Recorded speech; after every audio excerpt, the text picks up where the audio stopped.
Hey, it's Conrad Thompson. Thanks for checking out the podcast here on YouTube. Be sure to hit the subscribe button and the notifications bell. You'll get a notice anytime we upload some new content. And when I'm not asking Bruce, hey, how big was Batista's? Well, you know. One of the things I like to do is help people save money. And if you're watching this video right now and you're in a 30-year loan, man, you're overpaying your single biggest bill and you may not even realize it. I want you to do a little experiment for me. Take your calculator out, multiply your monthly house payment by 360 payments. That's how many payments there are in a 30-year loan.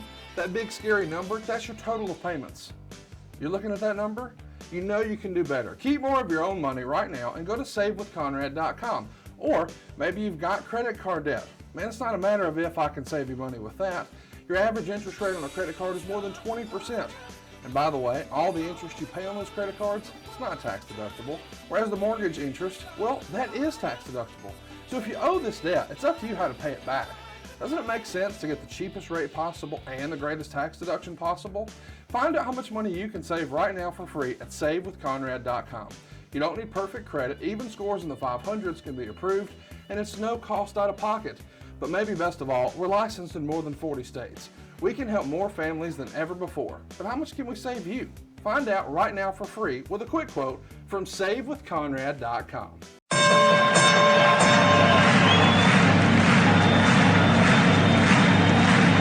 Ladies and gentlemen, welcome to the main event. Welcome to WHW Monday. Tony Schiavone and Conrad Thompson. Jim Crockett for Starrcade, 605 NWA. TV title, Cajun Omni, the Bunkhouse Stampede. Flair and Horseman, Garvin, Bogey, Magnum, Dusty, Express Tag Team. Turner, Bart, and Mid-South Joy World Championship Wrestling. Talking about the great years of World Championship Wrestling, the NWA, and Jim Crockett Promotions. Tony and Friends North, they win. Look, Schiavone's back again. World title split off, center stage, Bischoff. Disney, Hogan, and Nitro. New World Order and the Crow. Thunder, Russo, Arquette Champ, Vinnie Mac, simulcast. Tony's back with Conrad, not your classy podcast. Watch along, try not to laugh. Lowest rules can't pass. This wasn't the initial plan. Thompson's a good-looking man. Klondike Bill, make a chant. Tommy, you come over here. What happened when? WHW Monday. And now, let's go to the ring. And here's your co-host. Hey, it's Conrad Thompson. Hey, it's Conrad Thompson, and you're listening to What Happened When? With the voice of your childhood, Tony Schiavone. Tony, what's going on, man? How are you? Hey, Conrad, happy holidays to you, buddy. I can't believe we made it as far as Thanksgiving week. You thought by now 2020 would be over? I thought we'd all be dead. Oh, well, a lot of us are, Tony. Way to get us down, to start the show today. I was sorry. I'm just not, as you know, I'm not that optimistic about anything, future. Thank life. you. I was looking for the word, but you gave it to me again. Anything. I'm not optimistic about it. I'm not an optimistic person. I don't know why I'm like that. And I was talking to a very close friend of mine, Margaret, and she said, "You have so much to be thankful for." And I said, "Yeah, I do. I really do.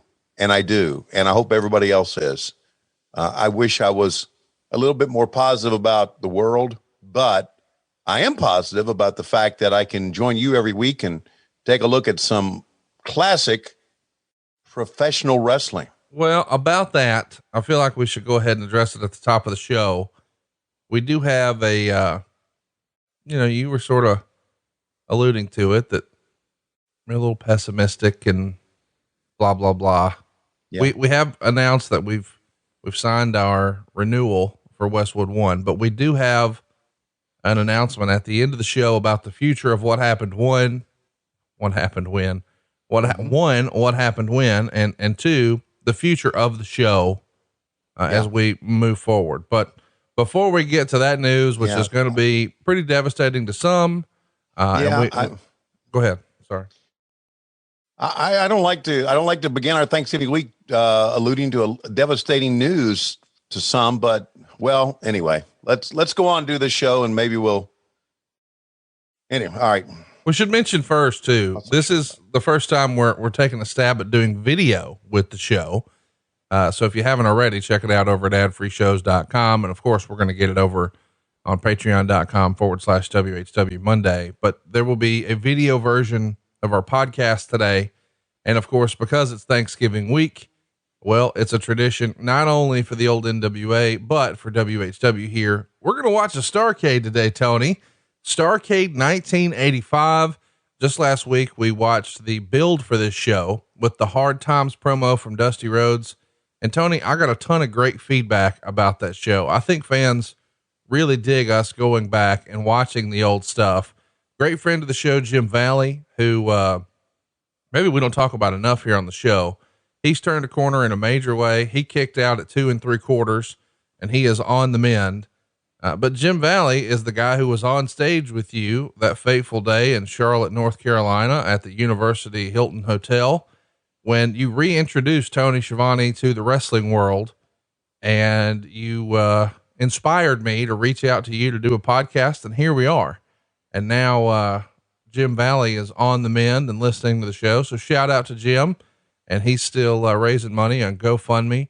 By the way, I guess we should mention he has an immune disease. He got pneumonia, and it looked like he was going to be down for the count in a major way. And he was been in the hospital now for months, but he's finally pulling it together, but he needs our help. So let's pull together for him over at GoFundMe. Isn't that right? Yeah. Jim Valley is a good friend and a good guy. You and I, if you'll recall, had dinner with him. Yep. In Las Vegas. And it's funny that he was listening into our routine, which is to give each other shit. Yep. 24/7. And he was just, I remember looking at him over there, just smiling. And I wasn't sure if he was just smiling at our routine or just drunk. I wasn't sure. Maybe both. But maybe yeah, both. a little bit of both. But Jim's a good guy. He's one of the best. He's very involved in the Cauliflower Alley Club, as many of you may know. And I've tried to help him out during this time, and I'm going to help him out some more because he means a lot to me, and he should mean a lot to some wrestling fans out there as well. He means a lot to both of us, Conrad. So yeah, that's a good way to start this show. I started out being pessimistic, and now I feel much better as we're talking about Jim. Much better. Well, I'm going to ruin your mood later this week because you and I are going to sit down and watch the Heroes of Wrestling pay-per-view, which has been widely regarded as the worst pay-per-view in history. It unfortunately is the show where, Jake Roberts had an incident that people still talk about. Right. And, it happened in a Mississippi casino and it was on pay-per-view. I think that probably tells the whole story, but we're going to have a lot of fun watching it later this week over on adfreeshows.com. And of course, we got a couple of bonus episodes dropping over at patreon.com/WHW Monday. So I say all that to say, since most people are not going to be out and about doing Black Friday shopping and it's online and you're going to be stuck at home with your family members, maybe it's time to, jump on and see a little bonus content from me and Tony. Yeah. There's good news out of that bonus content too. We're talking about kicking out. That Jake Roberts is kicked out. Oh, absolutely. Since that time. So that's good news as well. So there's positive spins on everything that we're doing. Look at you, glass half full motherfucker. That changed in 10 minutes. What's going on over there? Well, my life is going on. I have a great life, wonderful life, great life. All right, wait, is this going to be like the Tony Schiavone version of It's a Wonderful Life? And in a minute, Britt Baker and Reba come in. I wish. Okay. I don't know where to go from that. That was a little awkward. I really love those two girls. Hey, do you think you could convince Reba to do like a Mariah Carey, All I Want for Christmas Is You, her lip syncing and dancing around on a music video for you, Tony Schiavone? Could we make that happen, you think? Yeah, I think so. I think she's up for something like that. She's a good person. And, how do you think Lois would feel about Reba doing a song like that for you? Lois does not realize what's going on in the world. No, we know that. I mean, we know what she watches. Yeah. Actually, I do have to say that, since the first part of November, she has decided to abandon the news. I wonder why. Yeah.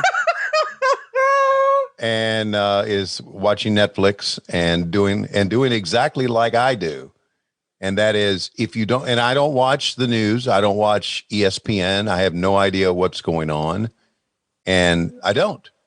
And I just watch, like I watched The Mandalorian yesterday, the fourth episode of the fifth episode of the second season.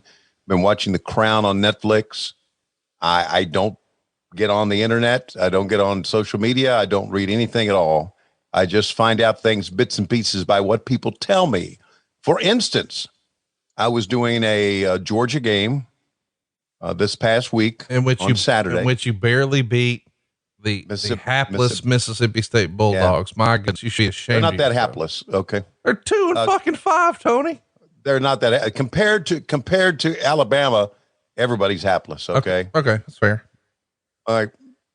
But they're not that hapless, and got a new quarterback, and we're like halfway through the broadcasts. And I heard our announcer, Scott Howard, say, the number 13 Georgia Bulldogs. And I went, oh, we're number 13 now. Well, to everybody in the broadcast booth and everybody following Georgia football, that's common knowledge. You on Sunday, you get the rankings, and I don't know, because I don't keep up with it. I don't. It's so amazing to me that you did this through WCW and now with the Bulldogs. Things are happening in your company and you don't care and you don't pay any attention. You, sir, if nothing else, you're consistent with your Schiavone. No, I do. Look, see, I do care. You didn't even know where your team was ranked. You don't have, if you're producing the broadcast, you make sure it sounds right. You make sure you get on the air. You make sure the commercials are done. You make sure the quality of the broadcast is good. That's what you care about. You care about your job. Where the Dogs rank has nothing to do with my job as far as the day-to-day operation of it. So you don't care what the match rankings are in the Observer for AEW. You don't even care what the ratings are for AEW, because that's not your job. I do. Hang on now. Ratings and where the team is ranked, same. And you don't give a shit about any of that. That's not your job. Your job is to make sure Jim Ross has a positive affirmation. That's exactly right, JR.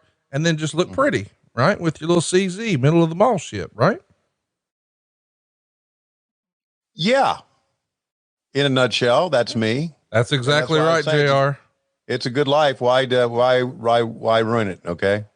And then, then I'll come out of Wednesdays after hanging out with JR and Excalibur and Tony Khan and the Cody and the EVPs and Britt and Reba and Thunder Rosa and all my friends. Butcher and Blade and Nyla, all my buddies there, Sammy, Jericho. Anyway, after hanging out with all my buddies, I'll be perked up and I'll be feeling good. And then I'll come home and I'll get down. And then on the weekends, I will hook in with you rat soup eating motherfucker. And I'll get down even more. Now, are you saying like get down with your bad self? Or are you saying get down? That's Cool in the Gang. So are you saying that kind of get down, or you're depressed because you live with Lois? In a nutshell, that's pretty close to the truth here. So, well, you're allowed to come visit over here. I can't do that. Why? Because I've aged out of that group. Wait, hang on. Do you realize my mother-in-law's over here? Yeah. And if you're thinking what I'm thinking, I'm just saying, wouldn't be the first time you and Flair, I'm not thinking what. Look, this is Eskimo Brothers right here. Oh, Jesus. Don't you think it's time till we get to the gathering? I'm waiting on it. Starrcade 85. You don't tell me you're waiting on it, because you keep opening up cans of worms and giving me shit. Oh, by the way, speaking of open up cans. Oh, here we go. Are you going to talk about Thanksgiving cans? No, I'm not. Okay. But I am going to tell you the fact that I went downstairs this past week after I came back from Jacksonville. Yep. And looking for something to eat, because we're in the mood. We're in the part of our life now that unless I order out with Uber Eats or Grubhub or take Lois out to eat, we're not going to have anything for dinner. And I went downstairs looking for something to eat, and we had nothing, with the exception of we had a loaf of Wonder Bread, and I opened up the pantry. And what was in the pantry? Thanks to my buddy Paul Bromwell. Oh, a bunch of stupid ass potted meat. And cans of Spam. You made a Spam sandwich? I had a Spam sandwich with JR's mustard. And it was wonderful. It was absolutely wonderful. I'm hurt right now on the inside where it counts. Because you set me up. First of all, you said Paulie Bromwell's name, which is just a go-to. Hey, let's shit on that guy. Mm-hmm. And then number two, you said Wonder Bread, and I'm over here fucking wringing my hands out. And then you say Spam, and I'm like, this is what I've been waiting on. And then you tell me you put JR's mustard on it. Now I can't shit on it. Got to try it. I'm telling you, listen, that is a testament to Jim fucking Ross. Jim effing Ross, as you guys say on the graphic on Dynamite. Go to jrsbbq.com. Ladies and gentlemen, it will even make Spam edible. That's where it is. If it can make Spam taste good, imagine what it could do to your non-hobo food. Go check out the Main Event Mustard over at jrsbbq.com. And then when you're done with that, fire up the WWE Network, pull up Starrcade 1985. It went down on November 28th, 1985. I can't believe this is a real thing, Tony. God dang, 35 years ago. Where does the time go? It once upon a time was your Thanksgiving night tradition. Of course, as we're talking today, it is Thanksgiving Eve. But let's have a little fun, Tony. We've got 2 hours and 52 minutes and 52 seconds ahead of us. You want to go ahead and get that stupid commercial out of the way? I can't believe we're having to watch commercials on a pay service, but here we are. And then, go ahead and mute it. And Tony's going to give you a countdown. Tony, I want to give you a quick heads up. If we track it this week at all, you will hear the tracking on the audio of the podcast. You will not hear the tracking on the video. So when I yell track it, if you're watching this on video for the first time over at adfreeshows.com, you need to unmute your own. And that's going to be something we'll try to figure out moving forward, but bear with us as this is our very first video, and the track it will not work on the video, but it will work on your audio just like it always has.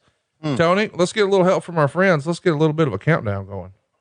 Okay. Let's bring in one of our wonderful friends to give us a countdown for this wonderful show from Thanksgiving 1985. Hello, this is Adam from Alabama. Brand new glass bottom boat rider member, but long time slap dick. Just wanted to give the quick countdown. 3, 2, 1, play. How about the open here? I love these old school graphics, Tony. Yeah, I do too. And this was the opening for the Starrcade update, but they put a box in it and you saw the update flying behind it. I did. And so they just, let's just use the Starrcade update open and we'll put a box and cover that update up. Yeah. Okay. Oh, I know those girls. What, you knew the girl in the gold dress? Yeah, that's Kathy. Who's Kathy? Kathy was, I'm still friends with Kathy on Facebook. And who was Kathy? She was just, one of the girls that came to wrestling all the time. Okay.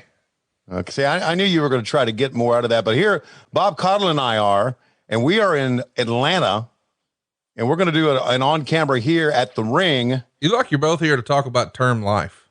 Well, God, I wish I was that skinny. I guess I could get that skinny again. No, you don't want to be. So anyway, we did the commentary. We would leave here and we would go back into one of the locker rooms and do the commentary back there for the whole show. And later on at the end of the show, you'll see Bob and I back in the locker room where we spent the entire, it's been the only time that ever. Oh, look at that. Johnny Weaver. Look at those marks on his forehead. Yeah. You think he's seen a blade or two in his day? Oh my God. Johnny just can't stop looking at himself in the monitor there, as you can tell. His forehead looks like one of those little, feng shui little gimmicks that you see executives have where they just rake the sand on their desk. That's what his fucking forehead looks like. But I guess somebody was raking their hand through the sand. It was Jim Crockett Promotions. Yeah, boy, it was. So anyway, we're doing that, and we're going back and forth between Atlanta and, hold that camera straight, please.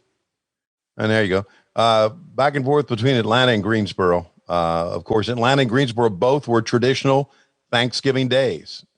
Let's frame up Johnny a little bit better than that, please. There, thank you very much.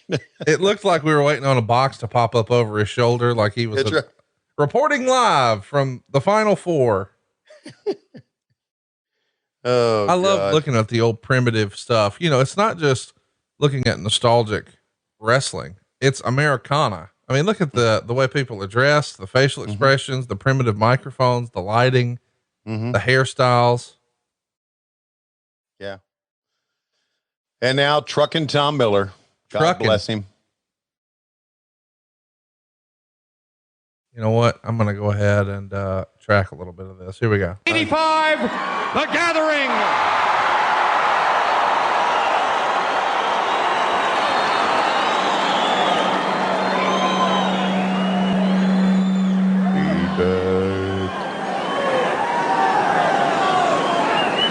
Ladies and gentlemen, we ask that you now stand for the playing of our national anthem.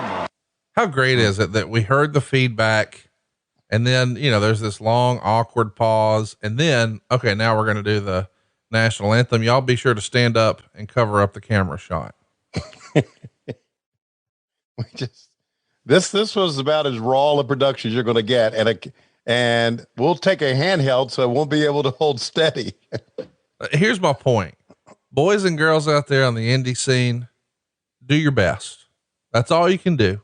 Right. Do your best. Yeah. Over the years, people have been pretty critical of indie promotions who try to run internet pay-per-view, and they complain about this or that. And it's because people were spoiled by WWE production. This, ladies and gentlemen, is the NWA.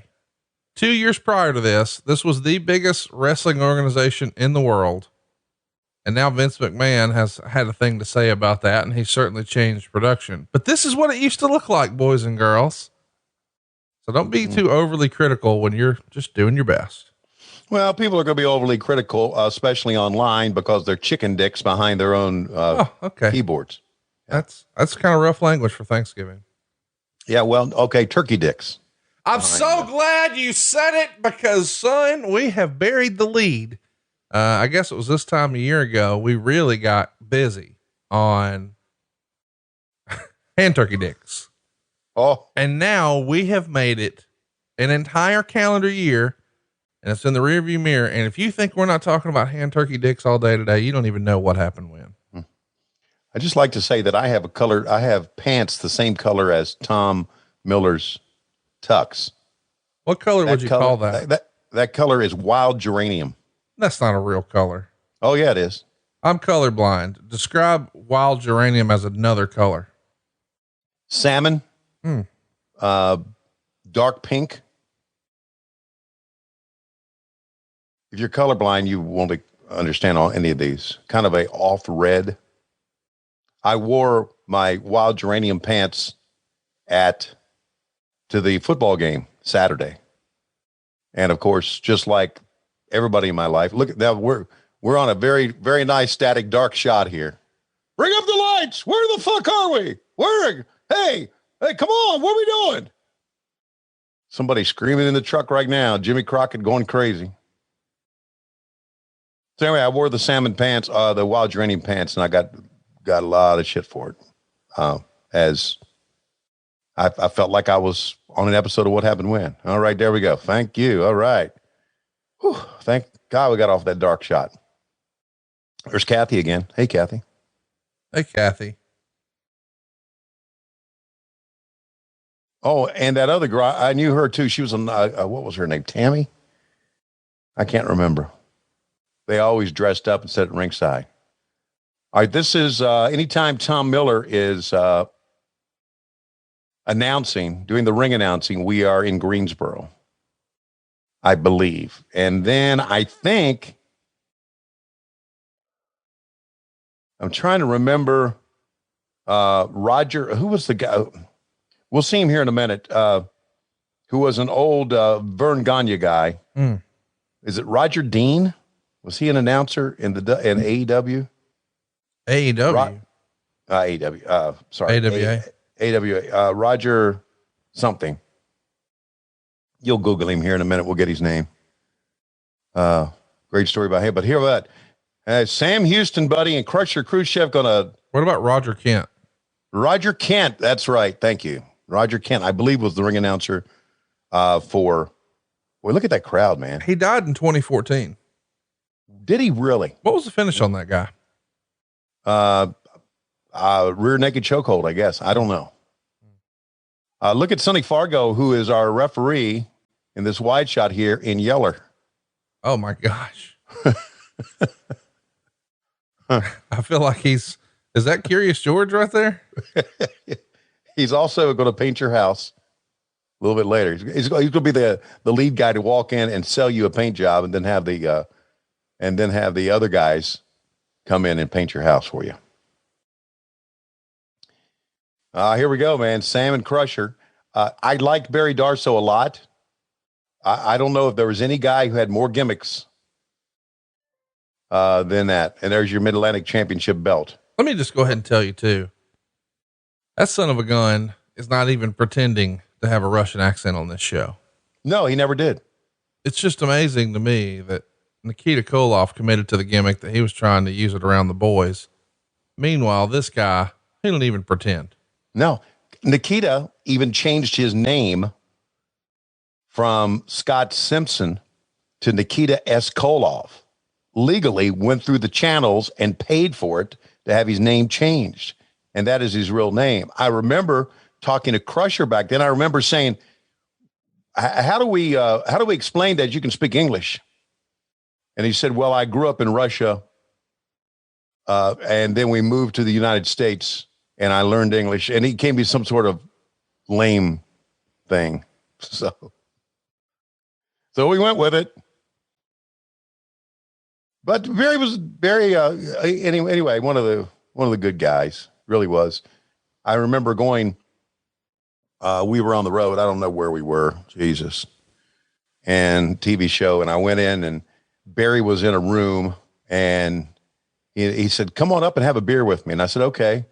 And so I waited quite a while, and I'm going to be honest, I don't know what time of night or morning it was. And I walked in, and Barry had all these bottles of empty beer lined up in his hotel room, around the TV, around the desk, on the sill of the window.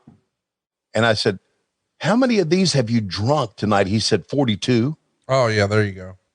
Yeah. That's what I said. I said, bullshit. He said, no, I did. I've drunk 40. He said, count them. I said, somebody else. No, he said, no, I said, okay. I mean, these guys are big and strong, but 42 fucking beers. That's a lot of beers. That's a lot of beers. But, big old boys, strong boys from Minnesota, man, they cold days, cold nights, they just warm up with all the beers.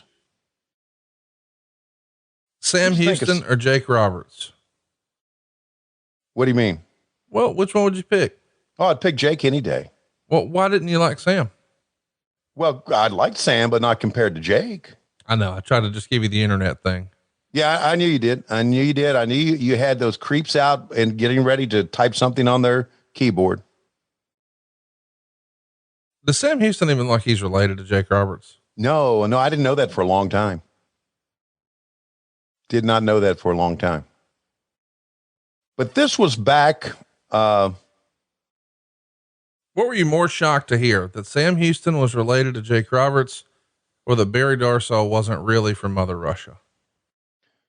I was more shocked to hear that Sam Houston was in love with Baby Doll. Did he need a stepladder? Do you think they were having a thing? If you had to guess, was Baby Doll a night shitter? I don't know. We should mention this because Night Shitter is a new shirt over at lowestrules.com. Can you believe that's a real thing? Yeah, I can believe it's a real thing. And I do need to say something about that. About night shitting? Yes. Okay. I didn't know you had an announcement.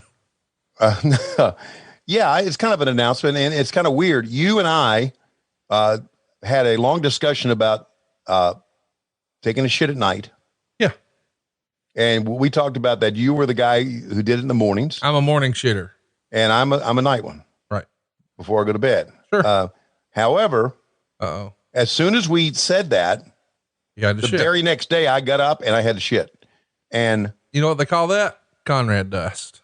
Yeah, that's what I was thinking. You talked me into it. Yep. I talked you into the seat. And so out of your ass came something 18 inches long. Yes. I don't know. I think that was just kind of like a one-off. I don't know, but anyway. Oh, you haven't morning shit since? You're still an evening shitter? That was just a one-off? Yeah, a one-off. Yeah. Wow. I was hoping for at least a trilogy. No. So what do you think of this match so far? I think we're seeing it. It's okay. I mean, I like this leg thing over to the corner. I mean, that was a cool thing. How about the way Gary Darso decides to call spots? Have you noticed? He leans his face all the way in against his body, and then he covers his hands. And everybody else thinks he's just saying a little prayer for Mother Russia, but really he's saying, kick me in the face. You know, fans, this is the era, man, where fans bought everything. Sam Houston looks like Shawn Michaels' cousin. Yeah, I guess there's something to be said for that. Holy shit. And if he dyed his hair blonde with these type of trunks and those type of boots, he's Steve Corino. Jeez. Sam's the man of many faces. I'm not saying his face. I'm just saying his body type. Yeah. Okay. I mean, dude, we've watched a lot of ECW, and maybe we've watched our last ECW, but I'm just saying, oh, look at that. What would you call that? Does that have a name? I would have to text Excalibur and find out what that is. Man, let me just tell you, we fucking crack up at my house on Wednesdays where, you know, in Alabama, when somebody jumps on the top rope, we call it, you know, oh, he jumped to the top rope. Mm-hmm. Not when you're watching with Excalibur. El Escalada or whatever. It's like, what the fuck? Empanada. Yeah. He knows everything. He knows every Spanish, every lucha, whatever. He's got it down pat. I know he does. And it's to the point to where he'll say something like that, and JR and I will look at each other, but we won't say anything because, you know, we don't want to take away from him. We don't want to be Conrad Thompson and just give him shit the entire match. So we just have a good time with it. And you're right. I mean, it's a top rope pescado. It's a tope suicida, which is the more famous one, right? But Tiger Driver 98. That was another one that caught us off guard. Oh, you never heard of that one? Nope. No. By the way, I should mention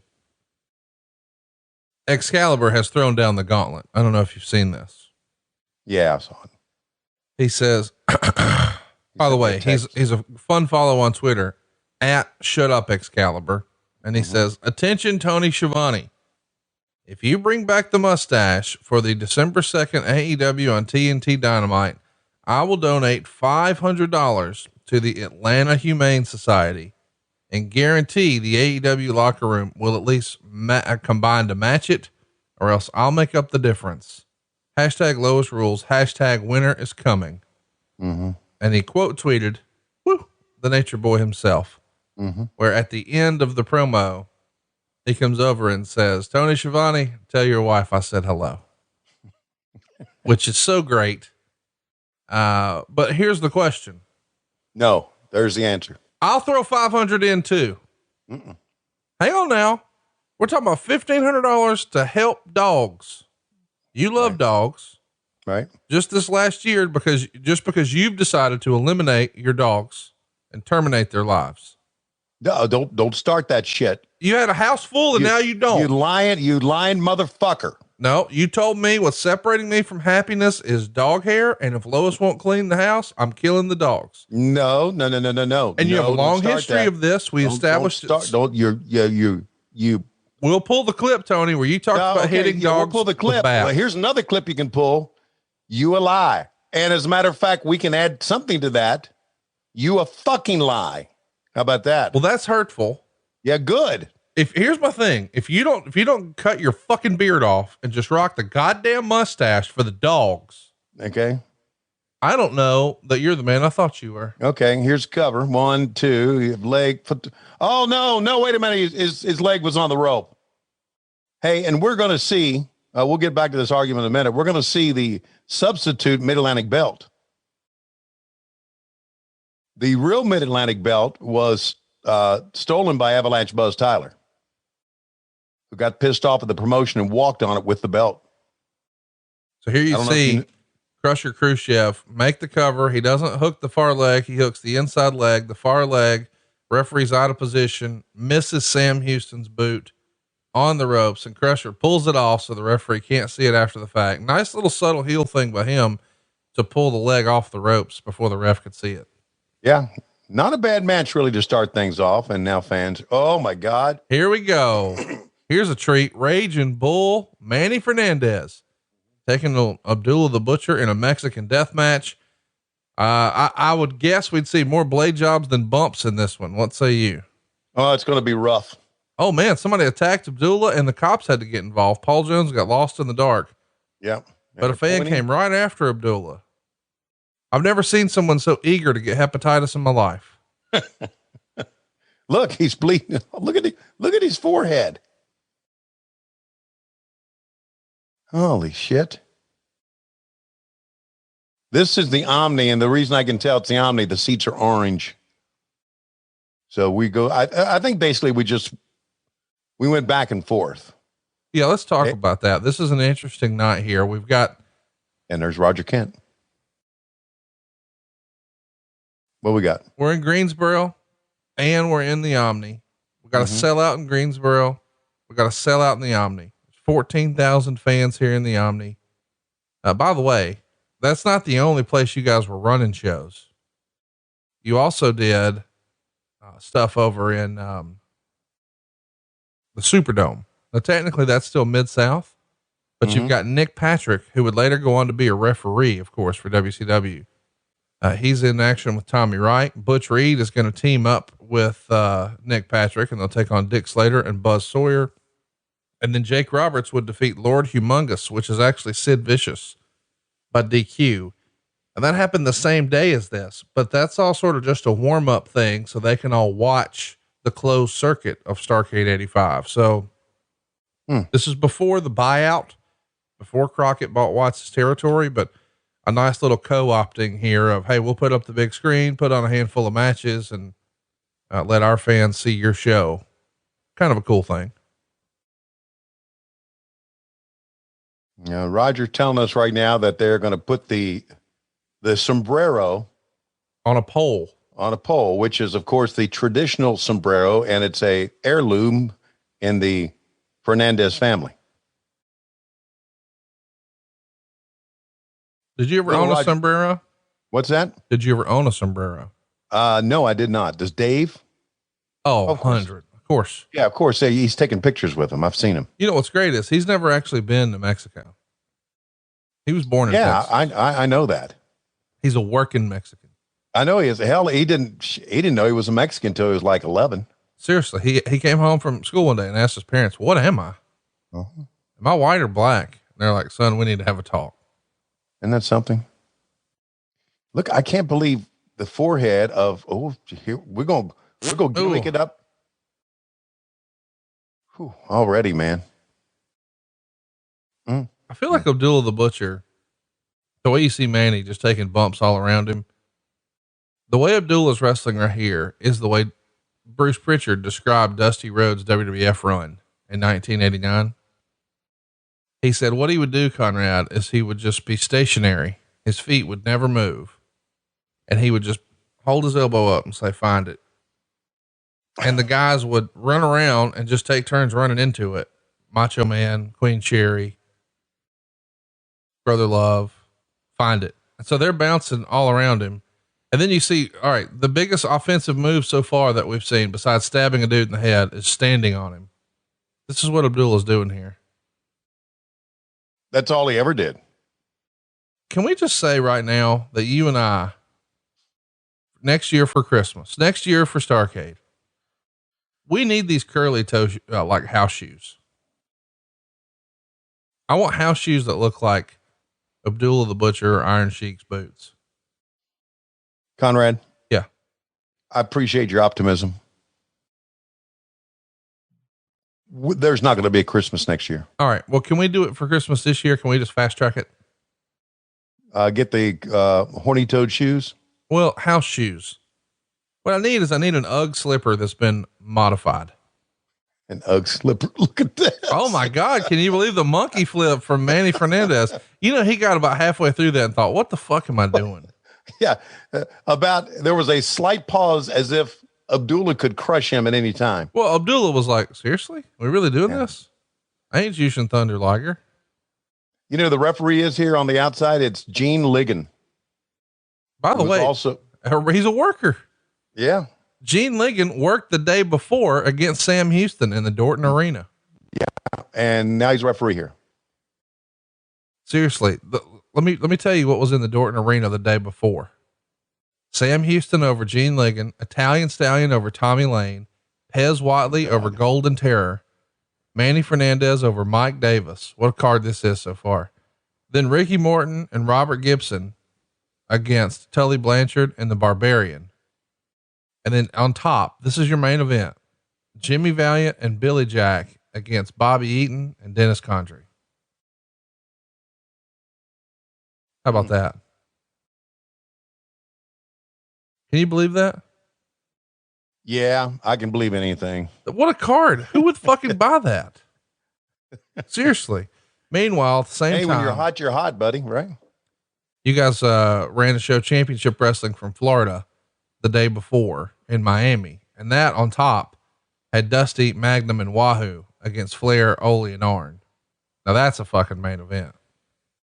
So we were running Florida at that time. Well, it's Championship Wrestling from Florida. So it's technically the territory, you know. Yeah. Okay. Yeah. Territories are still around. Yeah. So you got Graham and Watts all sort of working with the Crockett's here. It's the NWA, baby. Even though I guess technically Watts was never a part, he was still a friend of the association. Paul Jones. Abdullah. Oh man. Hepatitis everywhere. Know what we know now, huh? Look at this here in 2020.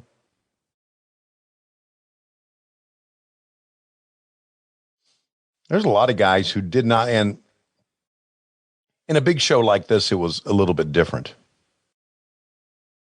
But I remember Sam Houston had a match with Black Bart, an opening match on a house show, and they both juiced and bled and went on the outside and did all the shit.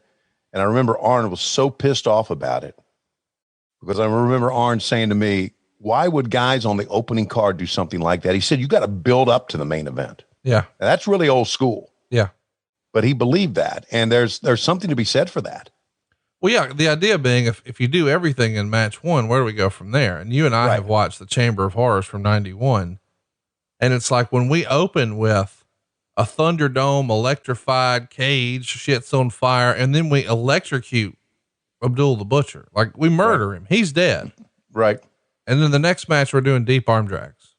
Right. Exactly. What now? We just saw a guy fucking die. They were climbing to the top and jumping off and shit was on fire. And then we witnessed a murder. And now, well, headlock takeover. Fuck off. We start with the headlock takeover. We end with the murder. Exactly. It would be like watching porn in reverse.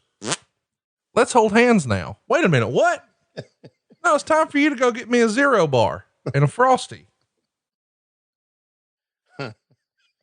That is called a deep cut, boys and girls. It really is. Check out lowesrules.com. We got the Night Shitter shirt. We got our version of the Cornette shirt, the Cornette face. Well, now it's the Tony face from the cruise this past year. You think they'll ever do one of those again? And how about this? A new cool tag team shirt, world's greatest tag team, Dusty Flair and Ric Rhodes.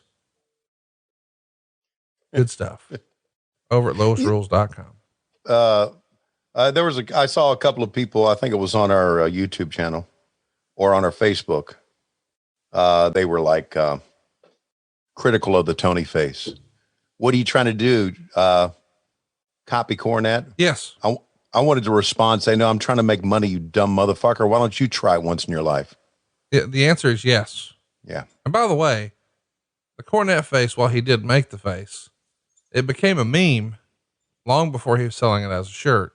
Right. And yes, we are blatant about it and acknowledged it on the show. Thanks for listening. When you see a good idea, you copy it and rip it off. This has been well established in wrestling. Kevin Sullivan has arrived in my studio here. I hear. And you know what? We can actually see Kevin now because we're on video. The biggity bug. That's the bug. Biggity bug. Back in the day, it was Theater of the Mind. We could say it was Kevin Sullivan. Now it's your actual cute, adorable dog. My boy. He had to go downstairs. Lois gave him his medicine. He takes a lot of medicine. Where's Bug on tryptophan? Tryptophan? Okay. We'll go with that. That actually might be a new shirt by the time you're hearing this over at loisrules.com. Okay. Tryptophan is the shit in turkey that makes you sleepy, Tony. Oh, okay. You've heard of that.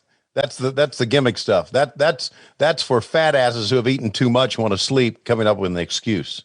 So my question is, does Bug not just eat and sleep all day?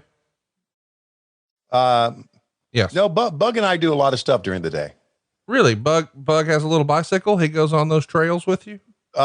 We had thought about that. Can you imagine if you got a sidecar for that motherfucker for real? You really would be Batman. Hey, don't you call my dog a motherfucker, you motherfucker.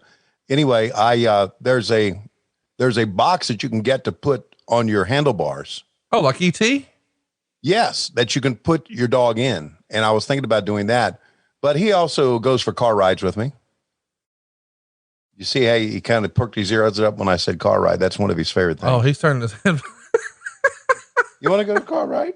There you go. We're going to go to a car ride. Oh man. Not right now, buddy. That's later. That's the way your head turns when Rebel says something nice to you. Tony, I just love you. Yeah. Tony, if I had a man like you, then I wouldn't go back to Atlanta. I'm sorry, Marietta.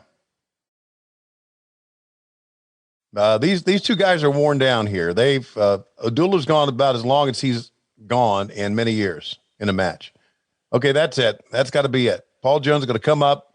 Gene Lincoln's all, there he is. He got the hat. He got the fucking hat. He gets to keep his own hat. Woo! Ain't no party like a keep my own hat party, because a keep my own hat party don't stop. You know, I have it on good authority that Manny actually won that hat fair and square in the war. Oh, Paul's pissed. Good damn, what the fuck? I was the hat. Where the that fucker? Take a look at it again. You know, here's the real deal. I know a lot of people are like, why would they make this a Mexican death match? Why would they put something on a pole? Because Abdullah didn't do no jobs, but you can convince him the only way to win is to climb up there. I ain't doing that. Okay. So he doesn't want to win, but Abdullah would do no jobs. Nobody saw Abdullah get the leg hooked. Wasn't a thing. Oh, want to track it? Oh God. Here comes your worst Russian interview ever. Ladies and gentlemen, Krusher Khruschev with the one and only Johnny Weaver. Crowned tonight.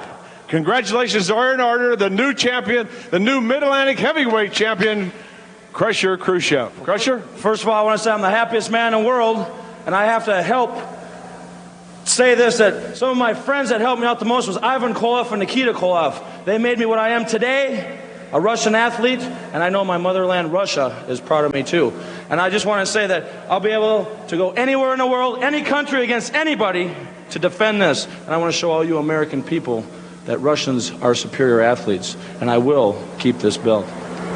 Well, Krusher, all the belts that you Russians have, and you have about 6 of them now, but 2 of them are still in jeopardy because later on in a fence match, Ivan and Nikita Koloff against the Rock and Roll Express. Just like I've said a lot of other times, the Rock and Roll Express has done a lot of things to us, just like these American referees, the prejudiced American referees, and they're going out there for one thing, and that is Rock and Roll Express as to keep those belts and put you out of commission. And I think right here tonight in Greensboro, in front of all you people, Starrcade 85, The Gathering, they will do just that. And all you American fans are going to look at us and you're going to say, yes, they are superior. And right here, this is why. Krusher Khruschev, you had a tough match out there tonight. You got to say that. A bright star is Sam Houston. I'm not taking nothing away from Sam Houston. He is a great athlete. He was trained by the best, Dusty Rhodes, Magnum T.A, a lot of other people. But Sam Houston, you know, Johnny Weaver, you know, and all you American people know that I am the Mid-Atlantic champion now, and I'm going to remain that. And Sam Houston, it's because I am bigger, and I am stronger, and I am a Russian athlete. You got that? Well, congratulations once again to Krusher Khruschev. We are set on the ring floor out there with the next match from Greensboro. It's a Texas Bull Rope match. Cowboy Ron Bass going up against Black Bart, and there's a special stipulation. If Cowboy Ron Bass wins this match, he gets a special 5-minute Texas Bull Rope match with James J. Dillon. My God, everything about that was fucking awesome, Tony. First of all, I'm excited that he's going to take that Mid-Atlantic Championship around the world. He will defend it in Siberia in a month. And of course, that's going to have a lot of heat over there. And I love that the Rock and Roll Express and the Koloffs are going to have a fence match coming up. Fence match! God, I was so excited. I was like, I got to stop it right now. I can't keep this in. A fence match, bro. We are never fucking calling it a cage match ever again. You know, here we are these days. We hear guys say, oh, people need to slow down and sell a hold and, you know, take your time and let it resonate. Not Johnny Weaver. In my day, we didn't even have these pussy cage matches. We just called it what it was. A fence match. It's fucking hysterical, dude. A fence match?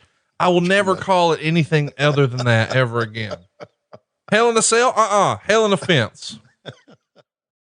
It's War Games. No, it's not. It's Fence Games. It's an electrified barbed wire fence match. I can't wait, dude. God. Fence. Oh boy. This is, this is quite a trip down memory lane for a number of reasons. Some we've all touched on, but obviously some great memorable shows. Look at JJ's fucking shirt here. Jesus. And just for the raw, horrible production value. And for, I mean, it was pretty apparent that Johnny had to fill some time there. Oh, it was so bad. I was so happy that Khrushchev was like, fuck man, I've cut 4 promos. Quit putting the mic back in front of my face. So the last time he's like, I'm leaving the frame because I'm not letting you come back to me anymore. I said the same shit 4 times. I'm done. Huh. We should mention that you guys had 4 matches before the cameras were rolling here in Greensboro. The NWA Junior Heavyweight Champion Danny Brown pinned your man Rocky King. Don Kernoodle, friend of the show, defeated Tommy Lane. Over in the Omni, we had a couple matches there too that didn't make the broadcast. Thunderfoot, I knew a girl like that in high school, pinned Italian Stallion, and then Pistol Pez Watley defeated Nothing Happening Mike Graham. Thunderfoot, I think, with Joel Deaton behind a mask, if I recall. Where you at on Mike Graham? Why didn't he make the broadcast? It feels like he would have been plugged in for real. And you guys would have given him some sort of spot on the broadcast. He had heat with somebody. No, well, this was before he was a agent. Well, I'm with you on that, but I'm saying Dusty obviously had a heavy influence from his father. And so it feels like, you know, as a favor to dear old dad, maybe that's how he got this booking. In fact, it just wasn't time for him to be on TV. That's what it was. A favor to dear old dad. Was dear old dad still alive, or had he committed suicide by this time? Well, I mean, Championship Wrestling from Florida was still around. Yeah, but look at, did you see Ricky cut himself? Fuck. They had a close up there and he was just sawing away, baby. I'm not so sure. I remember I was in the Crockett office when the announcement came that, Eddie Graham had shot himself. You know what? You're exactly right. Eddie Graham died January 21st, 1985. Yep. So he died this same calendar year. Yeah. So they just gave Mike a booking to, I don't know, give him a little bit of money. That's all. It's pretty wild that, I don't know. I mean, see, he died at only 55 years old, man. Yeah, I know. Mike went the same way. I was still here. Now we're talking this is the year that we started on TBS, started in April of this year. And this was, now I was basically 2 years into doing wrestling, almost 2 years to the day doing wrestling, almost. And wow, look at that. So, but I was still very much a fan, and the Apter magazines, as we called them, was still a big deal. So when you would see someone like Mike Graham that you didn't see on a regular basis, who had just been in championship wrestling in Florida, that was pretty cool. Right. So I enjoyed seeing guys that were not normally in the territory. And I think I know this is before, I think maybe later this year, the Briscoes came in and had quite a run as World Tag Team Champions. Or maybe this was after the Briscoes. I can't remember. I remember Jack and Jerry did a lot of promos in the backstage area. You're about 2 years into your wrestling experience here, right? Yep. Mm-hmm. And this is also I also have, I believe now I have, if my timing is correct or my memory serves me right, I have just finished a year of baseball, which would be my last year of doing baseball until 2009. So my baseball career is basically over. I'm full-time wrestling now with the Crockett's. Chris Schiavone was just born. As a matter of fact, this was November 28th, 85. He was born November 21st, 85. So Chris is a week old. Wow. And Laurie and Matt are, basically toddlers. And the twins.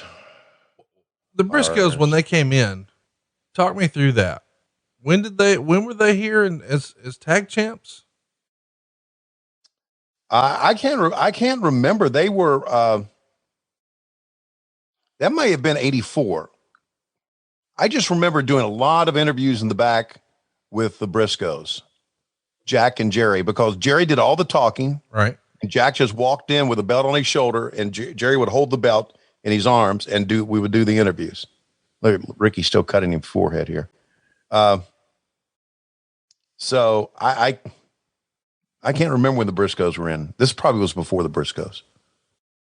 I thought they were, yeah. A quick little research on my side shows they won the belts in June of 83. Okay. Dropped them in October, won them back in October, and then would vacate it in December. Mm-hmm. Anyway, they wound up winning it back April of 84. Yeah. Right. But then they drop it the very next month in May. So I guess it was 83, 84 you're thinking about, not 85. But I was like, I don't remember that. Right. I wasn't watching them, but I did see a lot of 85 after the fact. There was I'm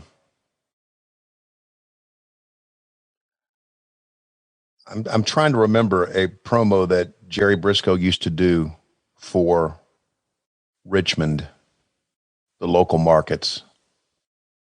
That would really piss Gene Anderson off in the backstage area. And I'll remember it here in a minute, how he said it. Well, these two boys are just cut the fuck out of each other. God almighty. I mean, this is a lot of blood, a lot of just throwing caution to the wind. And I mean, Sam Houston and Krusher Khruschev technically didn't get any color. I think there was a scratch on Darso's nose. But you see both guys bleed in the second match, and now both guys are bleeding in the third match. Yeah. A lot of blood. And coming up next, you talk about guys who are not going to move much. Superstar Billy Graham. And the Barbarian.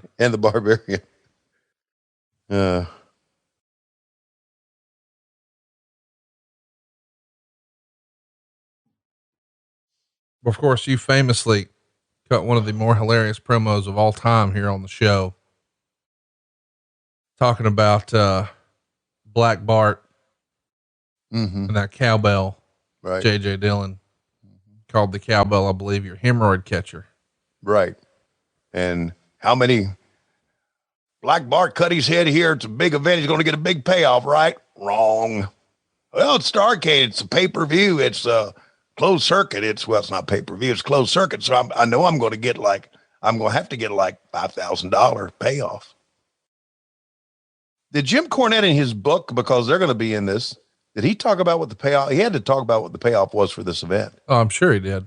They're going to face Jimmy Valiant and Miss Atlanta Lively. So I've got the book, but I don't have it in my room right now where I'm And I'm just thinking that guys like this probably, maybe I'm wrong. I'm thinking that guys like Bart and talking to each other here and Ron Bass for this one probably made $2,500 in a payoff, which back in that day was pretty good for these kids. Couldn't have been much more. Maybe I'm wrong.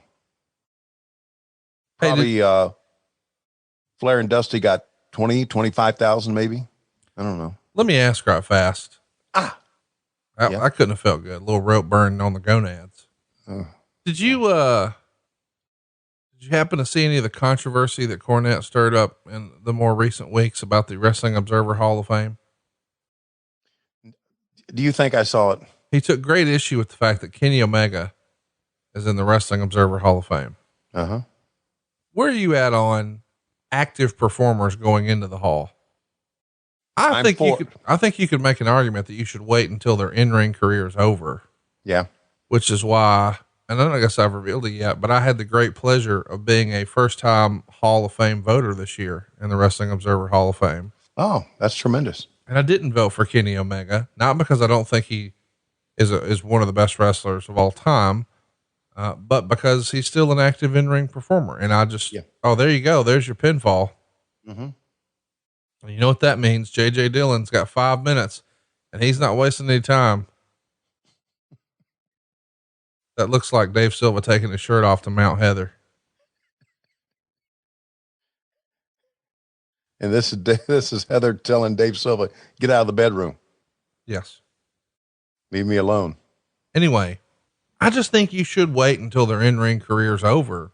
I'm not discounting any of the great matches or great work that Kenny has done so far, but I could argue that it was premature, but I think Cornette's just saying bullshit just shouldn't be in, period. And I get that they just agree to disagree, but I wanted your take on in-ring, but you say no, go ahead and put them in. Yeah, go ahead and put them in. It doesn't bother me. Let me ask you this, and I'm unfamiliar with the Hall of Fame voting for the Observer. Is it fan voting, or does Dave have a crew of people like yourself that make the vote? It's historians and journalists and wrestlers, active and retired. I mean, it's a wide, I was kind of shocked I got one, if I'm honest, but I did. And you were on the ballot, by the way. I voted for you. Unfortunately, you didn't make it. Yeah. Wow. Anyway, one of my other takes. Can I send a note here about that out? Yeah. That you don't care. Yeah. If you're a Hall of Fame voter like yourself, Conrad, or if you're a wrestler or you're a journalist, don't vote for me ever.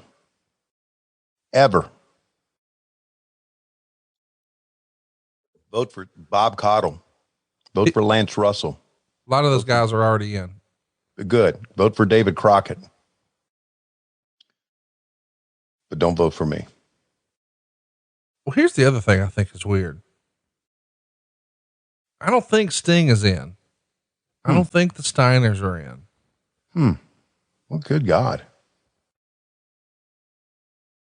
And JJ getting ready to cut. And again, I think that's my argument against an active performer. I want to be clear. I'm not saying don't put Kenny Omega in, but I'm just saying Steiners, Sting, come on. Yeah. Well, then what you're saying is basically if Sting and the Steiners are not in, which I think we all agree they should be, then the people who vote are full of shit. And that's why I say, don't put me in. you being one of those full of shit, but that's been well established on this show. Well, they're going quite a while here for this second little bull rope match. Third match now, both guys juice. I know technically one's a carryover, but the point is this is called The Gathering. Yeah. It should have been called, Red Cross Blood Drive. The blood drive. The gushing. The gushing.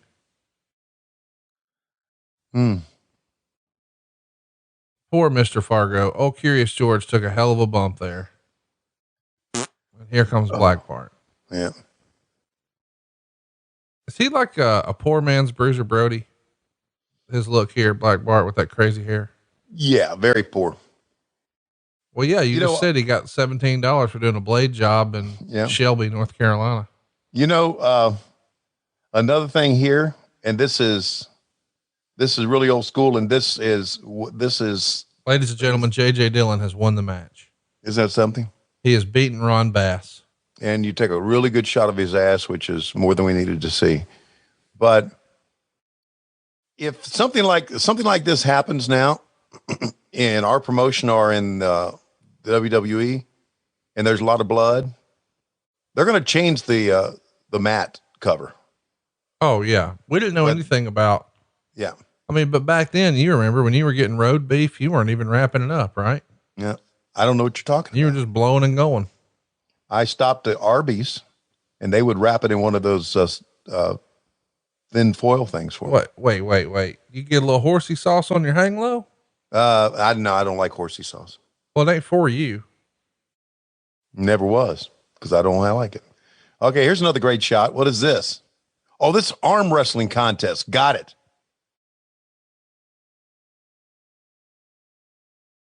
Let's talk about what we've seen so far. The Mid-Atlantic Championship on the line.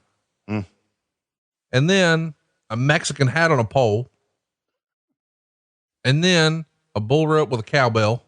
And now arm wrestling. Ladies and gentlemen, coming up next, we've got a fence match, but before that, a Yahtzee match. We're going to set up a big board game, a couple of dice.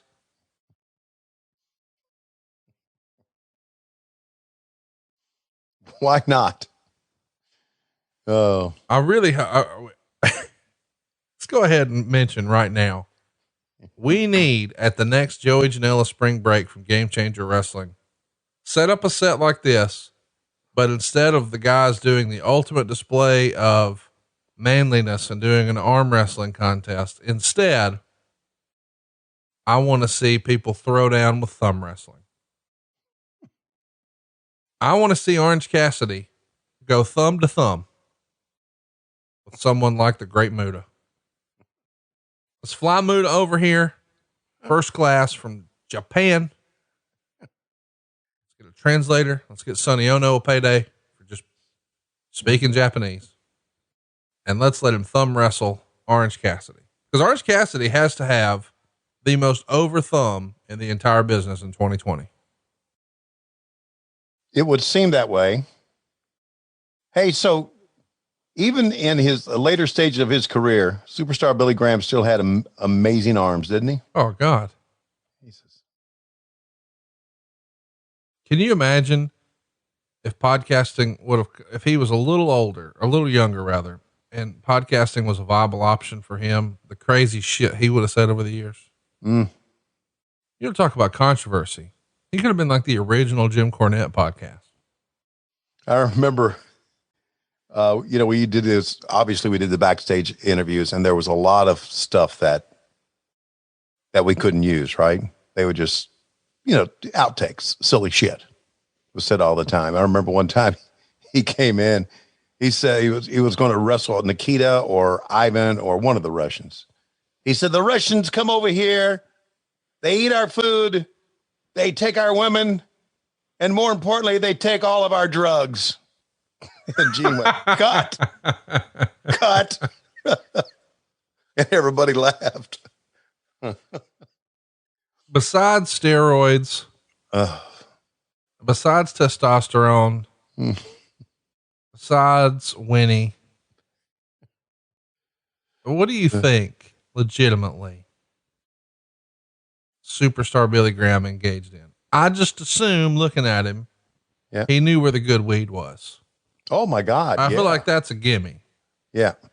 But was he also doing, I mean, I know he was injured, you know, he's got artificial body parts. He's probably got some pain pills going. Oh, I'm sure he's really into pain pills. Absolutely. But we know Hogan, he occasionally, allegedly, and this was popular in the 80s. Maybe he never did cocaine, but he did smell it a lot. Yeah. And I wondered, is that something that Superstar would have been into? Cause I get a different vibe from him. I don't get a cocaine vibe. I get a, let's take some pills and let's smoke some doobs and then let's eat some chicken. Yeah. I never got a cocaine vibe from anyone. But you don't even know what a cocaine vibe is. No, but I did know there was beer was the thing. I mean, of course, beer and Jack Daniels. then there was pot, but I never got the idea of cocaine. No, I don't know. Maybe I just was clueless. Or Gene Ligon. I'm sure I was clueless to the world by this time. I mean, I was just a young buck here, buddy. Young buck. By the way, I wasn't even 30 yet. Would this be the easiest gig in wrestling? We're going to work arm wrestling match. Like, my God, what a gig. Think about what we're watching right now. We're not watching actual arm wrestling.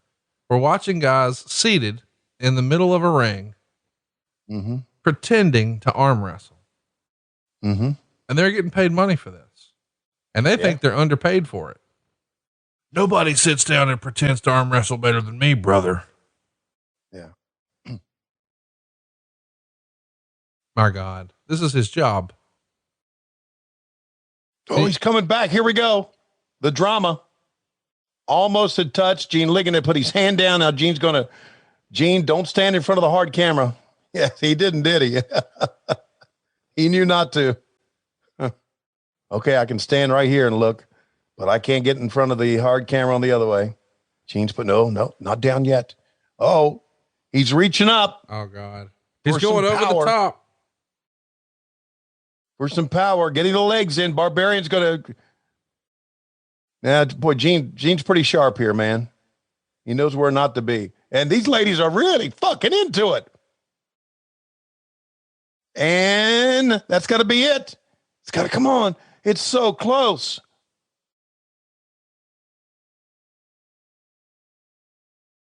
Yes. And Paul's going to hit. Well, God, Paul hit him. Is that a surprise? Process what we just saw, dude. Process what we just saw. Superstar was cutting his head there a little bit. Wait, there's more blood? Yeah.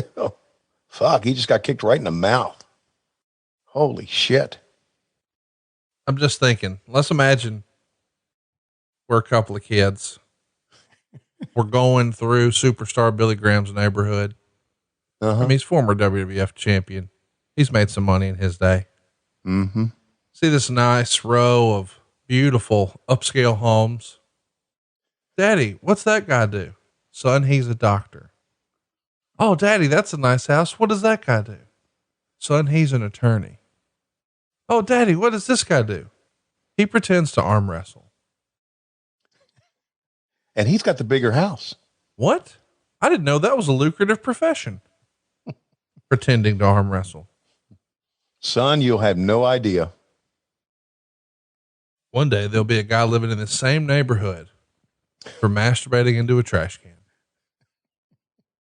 By the way, shout out to Puppet. We lost him recently. I don't know that we talked about that here on the show, but we watched earlier this year. We probably brought Puppet more podcast time than he had before. He was the Angry Dwarf from TNA Wrestling back when they did the Wednesday night pay-per-views. Famously, he masturbated furiously from inside a trash can. And then a few weeks later, he came out to confront Jeff Jarrett, and it got a little heated, and he pulled a gun. That's right. An actual pistol on Jeff Jarrett in front of fans. And unfortunately, he went to the great squared circle in the sky just a few weeks ago.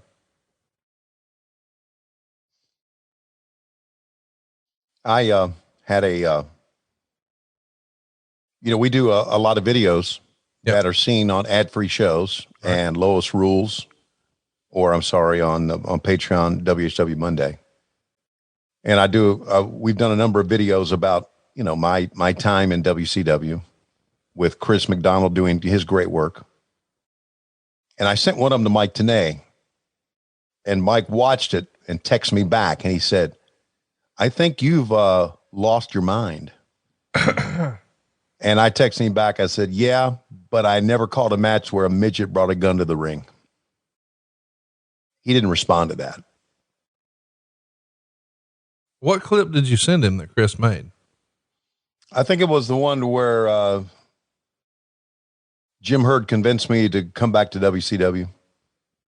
Slapdick Theater. With Kellner's a Dumas? Yes, Kellner's a Dumas. And he didn't like it. No, he just thought I kind of lost my mind. Well, you have. I guess I don't know. Maybe Mike doesn't appreciate the humor that we try to bring into wrestling these days. I don't know. Well, Mike, I mean, here's the deal. Mike T.A is a long time, well established, world renowned porn connoisseur. Oh, that I didn't know. Oh yeah. Just look him up. Mike T.A porn. Okay. They're right in my Google. Boom. Looking at it right now. But go ahead. I don't Google really anymore. Really? No. Okay. I've said it many times. You're just waiting to die. Yeah. Well, maybe. I guess we all are in a way, but if you see something on something from me on social media, more than likely it's either come from Laurie Schiavone Engel or Dave Hancock or Jeff Jones. I don't bother you with that shit. Okay. All right. Superstar Billy Graham won it. Boy, whew.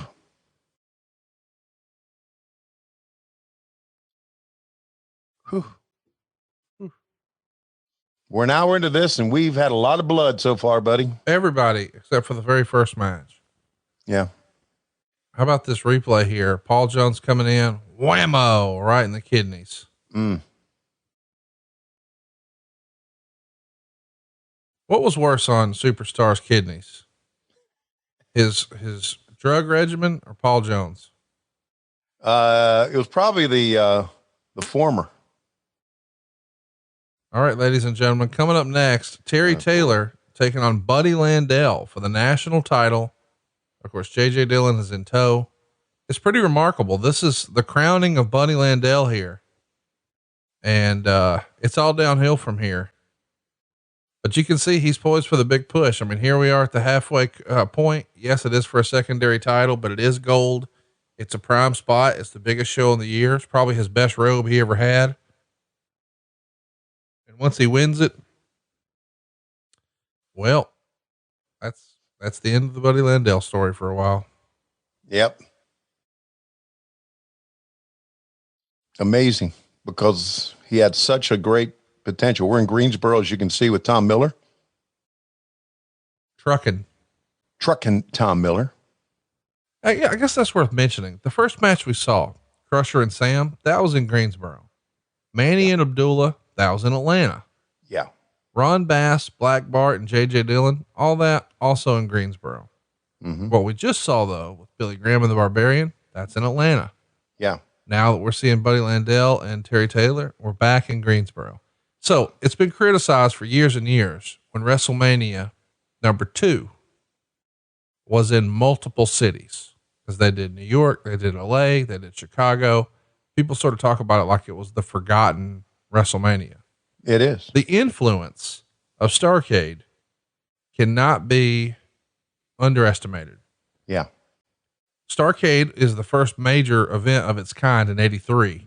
So much so that they have traffic stopped on the interstate. I mean, they could have sold 17,000 more seats. It was stupid. Starrcade '84, similar. Now closed circuit is more of a thing. And then of course, Vince McMahon's going to come around with WrestleMania in '85. Well, this is the same year as the first WrestleMania. So after now Starrcade's getting bigger every single year. Now it's in multiple cities, both Atlanta and Greensboro. The WWF is going to say, oh, they got 2 cities. Well, we've got 3, and not Greensboro and Atlanta, but New York and LA and Chicago. And by the way, it fucking sucked. I love this shot here. I wish they showed it more often. It reminds me of old Japanese footage at the time, but this angular shot of the squared circle, it's a cool feeling. It feels like you're there. Yeah, no, it's good. And you talked about Starrcade. All this was Dusty Rhodes, man. This all came from the idea of the mind of Dusty Rhodes. Events. Speaking of Dusty, you know, we've given him a lot of props here on the show and a lot of credit, but of course, sometimes we've had to cover the stuff where, listen, not every idea is a home run. And there were some ideas that weren't as awesome as maybe they could have been, but hey, that's what you do. You try things, but there's so many pluses with Dusty. Starrcade being, you know, one of his babies, Great American Bash, one of his babies. These are things we're still talking about all these years later, but it comes to a head December 3rd, 1988. And that's our topic next week here on the show. We're going to cover that fateful episode. This is right after, Turner had acquired the company, which happened in November. So the prior month, Turner purchases Jim Crockett Promotions for like $9 million. Now here we are in very early December, 1988, and there's a mandate, no brutality. So do whatever you got to do, but all this crazy gore and violence we can't do. What does Dusty do? Has the Road Warriors come out, spike him in the eye, and there's blood on TV. And that's it for Dusty Rhodes, the performer. And, as we know, he's going to go try his own thing a little bit and then pop up for the WWF and have a good run and then come back. But the end of Dusty Rhodes in WCW and the NWA for at least a little while will be our topic next week when we cover the December 3rd, 1988 episode of World Championship Wrestling.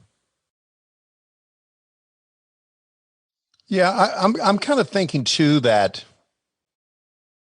you know, we covered a couple of weeks ago, the WCW World Championship Wrestling episode from November of 88, where Jim Cornette got some juice. Oh my gosh. So good.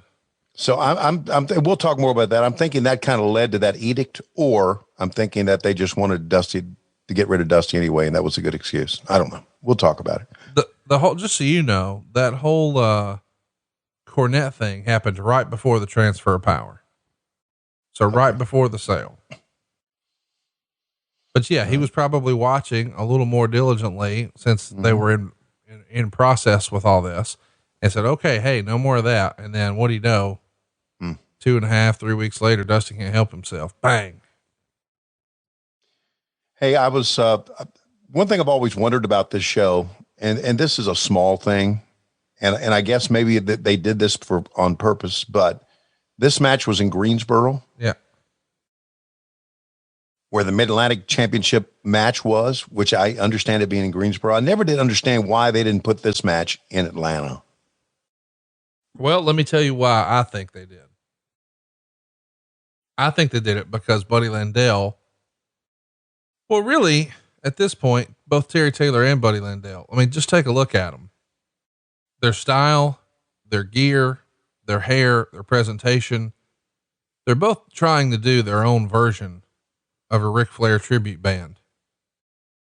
And I think because Flair had been calling out Buddy Landel and he's calling himself the Nature Boy, and you know, your robes you get lost in the arms in one of these, blah, blah, blah. It felt like they're trying to book him as like, I don't know, a real rival for Flair. And since this is Flair country here, right, I could see putting him on the same card. Sort of like in boxing, if you've got a headliner, right? In boxing, they sell the fight with 2 guys, just your main event, but there is an undercard. But a lot of times what they'll do is they'll put somebody on the undercard that they think in a fight or 2 or 3 could be an opponent for someone in the main event. So you get a chance to see them. I think that's probably what this is. Well, I understand that. My point is that spread the titles out. No, not at all. My point is the National Heavyweight Championship was an Atlanta, Georgia-based championship. Oh, I got you. Krusher Khruschev defending the Mid-Atlantic Championship belt in Greensboro makes sense. I always thought, Buddy just cut himself. I always thought that this should have been booked in Atlanta because of what that title meant to Atlanta. And of course, eventually they would get rid of it. But the National Heavyweight Championship was Georgia Championship Wrestling's version of the U.S. title in Jim Crockett Promotions. I saw him move his hand, but I didn't think he cut himself. Did he? I think he tried to. I don't think it worked.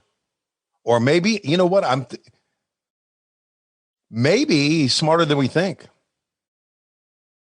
Maybe he's going to pretend to cut himself and not bleed, and fans are going to say, you know what? Maybe they're not really cutting themselves. Maybe that's just a motion they make.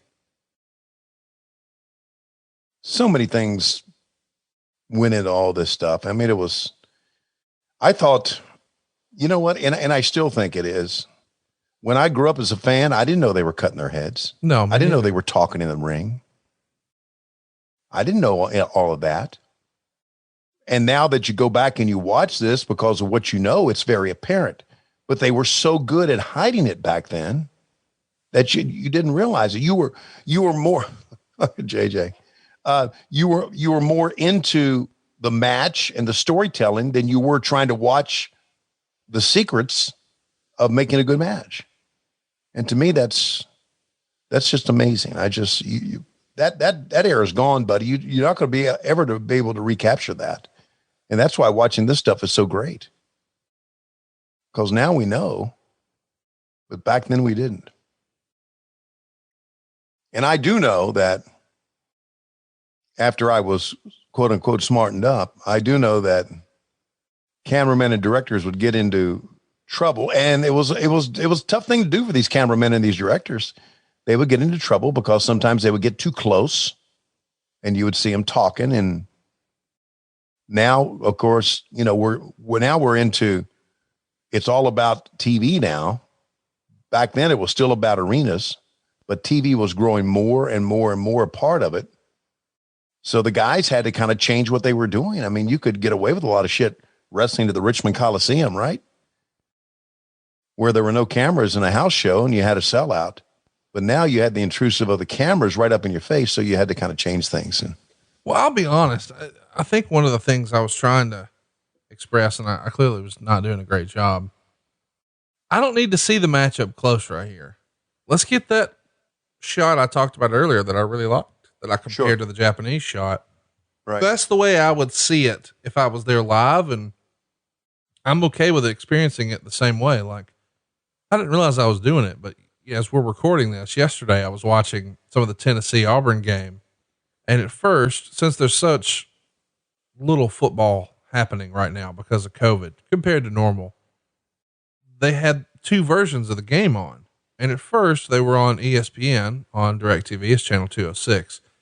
And the game before them was going long. So they said, hey, flip it over to 208 and watch the game on ESPNU. So I did.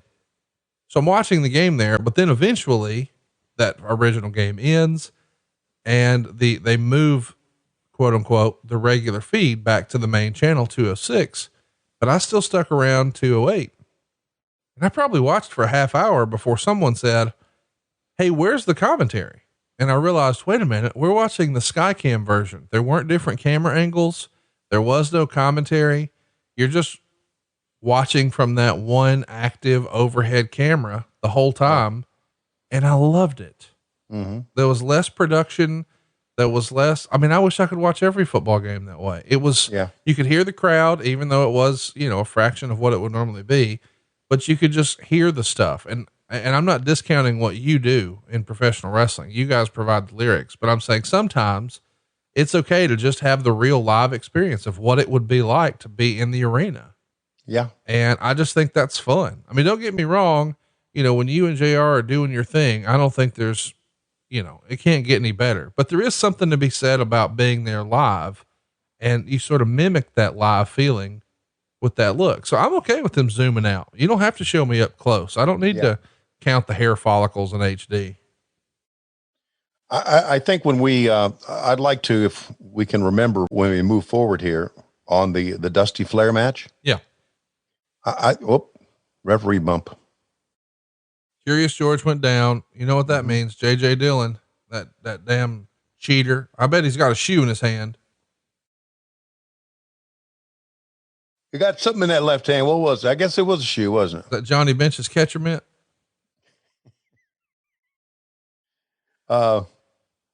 Anyway, I want to get back to that point about announcers because is that like the worst bump in the world? Yes. But look, that little girl in the third row, she loved it. Oh yeah. Who's on the headset right there by JJ? That's Wally Dusick of the great Dusick wrestling family. He was, really, really old. No shit. Really had been wrestling for years, had cauliflowered ears, his hands were all arthritic. There's your finish. Oh, nice. Hey, wake up, Curious George. That's it. Buddy Landel, ladies and gentlemen. I like the finish too. It was a clean finish, no matter what anybody says. Stupid ass Terry Taylor goes for a top rope superplex, and there's Buddy Landel, who just reverses the momentum in midair. And now he's done it. He is your national champion. He's going to go on to, well, nothing. Look at this finish, man. I like this. Nope. I'm holding the ropes cause I ain't doing that. Oh, I see JJ. JJ tripped Terry and I missed it. That damn JJ. There's the national heavyweight championship belt. Isn't it pretty remarkable? This is the same month where the Horsemen were formed, the same month, but JJ is managing the fake Nature Boy. And here we come, the Minnesota Wrecking Crew themselves. It's like we just spoke them into existence here. Got the red light on them. Arn Anderson ready to drop that red light special. You think Arn Anderson, when he's trying to feel frisky and he's trying to be romantic, he has like a playlist or a soundtrack that's his go-to? Yeah, it's probably full of like bullshit Garth Brooks stuff or Kenny Chesney or when the thunder rolls and the spine buster strikes. Look at this crew, buddy. How about Wahoo McDaniel? How much fucking Crown Royal had he had that day? This is, I think I've mentioned this before. I drove down to Atlanta and I drove back and Billy Jack rode with me. This was Billy Jack's swan song too, I believe. Because this is right after this payoff that he didn't appreciate. This is when he threatened to beat Jim Crockett's ass. I do believe I got my ears right. I want to address a couple of things. Please do. First of all, Roger Kent doing the ring announcing. Right. Jim Crockett did not like Roger at all. Why they brought Roger in, no one knows. But they brought Roger in to work with me, I believe, on the second show. You know, we had World Championship Wrestling, we had Championship Wrestling. So Roger worked with me. I don't know why David wasn't there. Maybe David was there. And Roger tried to be irreverent. Roger tried to be entertaining, tried to be funny, and wouldn't crack jokes. And the jokes went nowhere. And Jimmy Crockett got so pissed off at Roger Kent that during a commercial break, and of course we went live to tape. So when we went to a commercial break, 2 minutes back, we were back. So in a 2-minute span, Jimmy came out and he just wasted Roger Kent. He gave him the biggest tongue lashing I'd ever see Jimmy Crockett give somebody. I didn't know what Jimmy was saying, but I could see it. And Roger was really distraught, and he walked over to me. He said, he doesn't like my work. He doesn't like what I'm doing. He doesn't like it. And I said, Roger, what did he want when you came in here? What did he tell you to do? He said, they didn't tell me what to do. They didn't tell me what to say or how to be. And I'm just being the person that I was in the AWA. And so Roger did not last long with us. And then to make matters worse for this show, everybody shows up early and Roger shows up right before the bell. And Jimmy was so pissed. I remember Jimmy was pissed off at him. Most people are here on time. Wow. But again, Roger, I guess, was one of these people that needed some guidance about where to be, when to be, what to do, and what to say. And he obviously did not do what Jimmy wanted. So Roger's time with us was short. Good guy. I think he was a good friend of Heenan's. They worked together a lot. But, yeah. Also, boy, fucking Ole comes in against a guy like Billy Jack. Ole he was tremendous, wasn't he? Let's talk about Ole's look here. How about those classic Anderson boots? I don't think we talk about those enough, but dude, such a cool look, classic.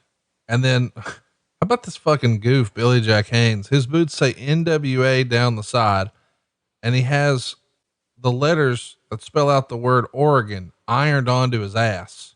Mm-hmm. I don't get that. Well, that's where he was from. I'm with you, but I'm just saying, can you imagine if, I don't know, you came out on Dynamite and you had Craigsville on your ass? That'd be weird. Yeah. Again, man, Wahoo McDaniel in here with Arn Anderson. You want to talk about manliness? Mm-hmm. I don't know. Something about this just feels like afterwards they're going to go cut the yard and eat some raw steak and gargle Jim Beam. Yeah. I don't know what's going through Arn's mind right here, but I'm sure deep down in his soul, he's really concerned about being in here against Wahoo. You want to guess what year or how old he was born? Not how old he was born, how old he is right here. Cause Arn Anderson, we've talked about for a long time, looks like he's fucking born 40. You want to guess how old he is here? Early 30s, 27. Oh my God. Look at him. Well, of course I should know that. He's just a little bit younger than me. Would you just look at him? He don't look 27. No. By the way, Wahoo here, 47. So Wahoo's old enough to be his goddamn dad. Yep. And his hands look like it too. Wahoo McDaniel has like, you've seen those big tomahawk steaks where it's a big ass steak and then like this giant bone hanging out the end. Yeah. That's what Wahoo's hands kind of look like. Yeah. Well, man's man, buddy.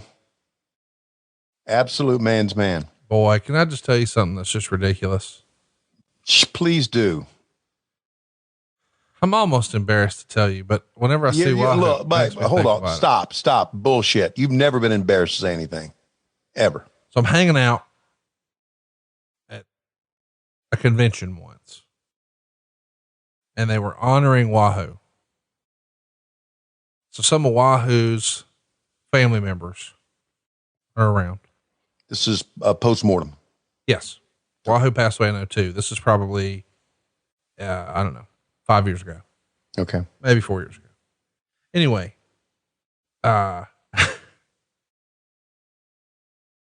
Wahoo's ex-wife is there.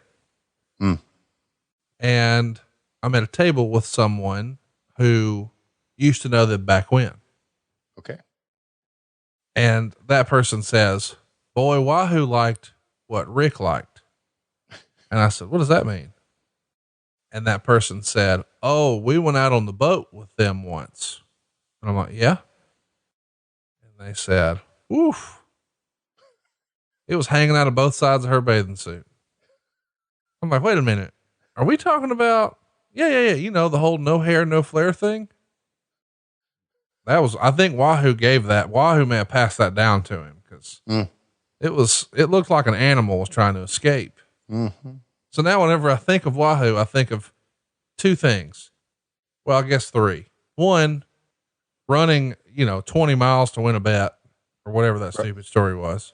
Right. Two, Flair telling me once that he would drink a whole bottle of Crown Royal and say, oh, there's so much sugar in this, I'm going to fuck myself up. Let me give myself some more insulin so I can finish this second bottle. I'm like, that's my kind of dude right there.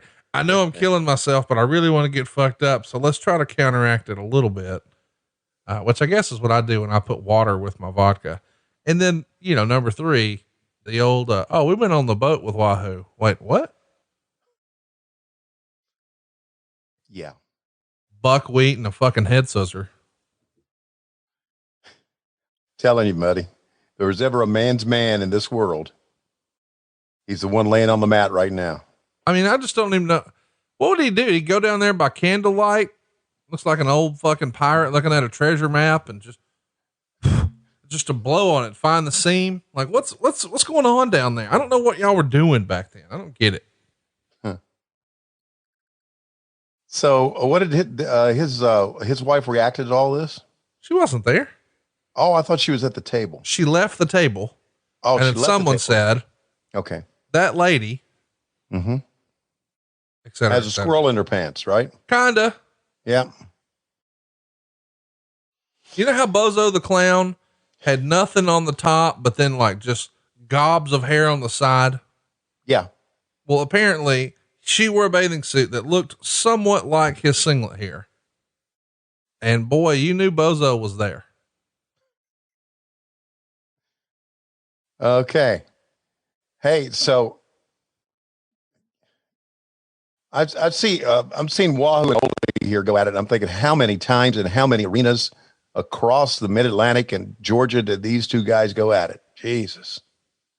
By the way, I did a little research a minute ago before we started talking about, or you so crudely brought up Wahoo's wife's pubes. Hey, whoa. There's a shirt available at lowesrules.com, by the way, which is our official website.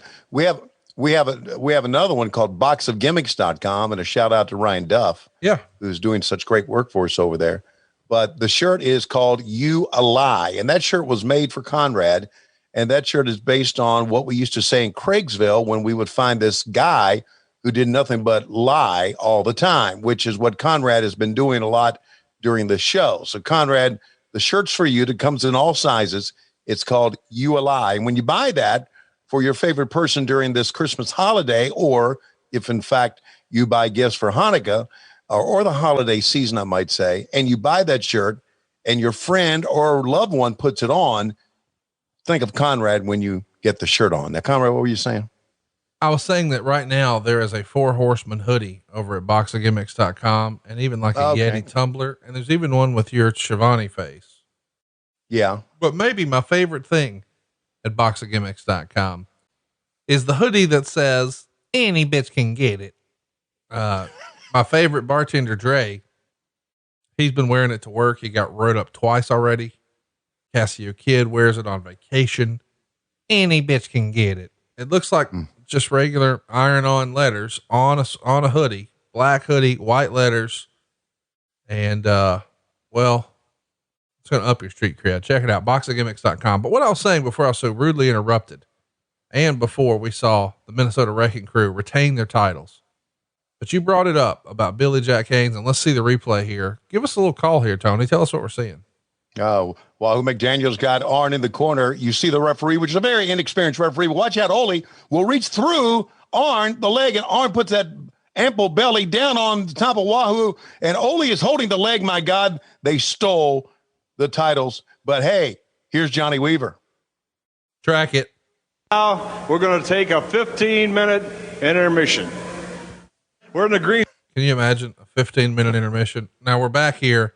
Here's Johnny Weaver. And of course he's got, how would you describe the outfit that JJ Dillon is wearing?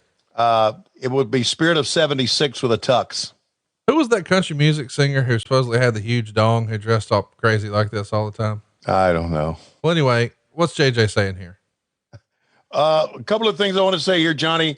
The man in front of me is a hell of a performer, but as most of us know, he has absolutely nothing between the ears. That's right. His head is full of shit, but he is a national heavyweight champion, and he took the belt off of another guy who is full of shit. And unfortunately, the other guy who's full of shit is still going to be involved in wrestling these days. And it just goes to show you that how behind the scenes wrestling can be full of shit. So Buddy Landel, right now, as you see, take a look at them arms, man. Take a look at the arms. I do know for a fact that Buddy is going to, on the sly, celebrate with Baby Doll tonight. That's big kayfabe, but I do know that's going to happen. And Buddy is also going to get so drugged out that he is going to oversleep, and not be able to show up next Saturday to do the show. Buddy, what do you got to say about that? I want to say a few things here right now, JJ Dillon. I'm the real nature boy. That's right, the real nature boy. And maybe I take a few many drugs, and maybe I have a few many beers and chase it down with some tequila. The fact is, Ric Flair led his life like that, so why not me? The deal is, though, Flair would always wake up the next day, and he would honor his bookings. Me, I really didn't give a fuck. But here, me and Baby Doll are going to celebrate. Oh, that's a big kayfabe. Shouldn't say that. Going to celebrate later. And the funny thing is, Sam Houston thinks he's the only guy there. But this is the National Heavyweight Championship. As you can see, the belt is gold. You see the belt is kind of like the television championship, and we're out of time. Do you have that belt? No. I don't know. You know who has it? I do not. That was like the World Television Championship, only it was yellow lettering. Did you notice that? Instead of red. Yeah, but the TV title looks so much better with the black and red as opposed to that, gold and black. Here he is, ladies and gentlemen. Here we go, buddy. This right here, this is the real main event. Don't get me wrong. I know people are here to see Flair and Dusty. I know they're here to see the tag titles. Rock and rolls are over, baby. And 86 is going to be their year. But man, there was so much heat going into this Magnum T.A. Tully Blanchard match. Was there not? It was to me, the most memorable thing of this entire show. To this day, it's the thing that people still talk about most. Yeah. No doubt about it. Flair and Dusty were much bigger stars, but when it's all said and done, even if this wasn't on last, it's the one that left a lasting impression.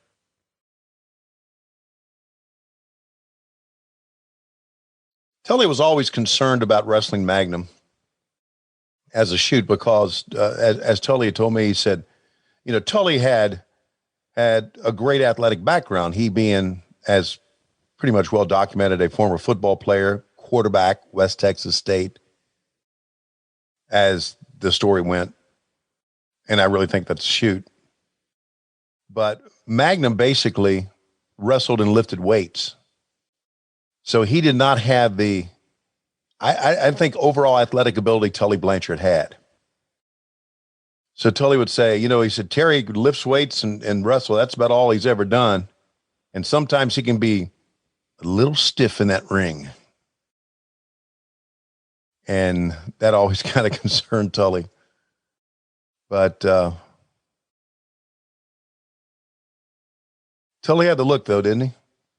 Magnum had the look too, man. Oh man, they were both that, and that's one of the things that led into this being such a great match. Now, let me ask you this: as we recently did an I Quit match in AEW, and as we are heading into promoting that match between John Moxley and Eddie Kingston, JR and I brought up our memories of I Quit matches, and of course, mine was here because I called this, and JR's was the one between Terry Funk and Ric Flair at the New York Knockout.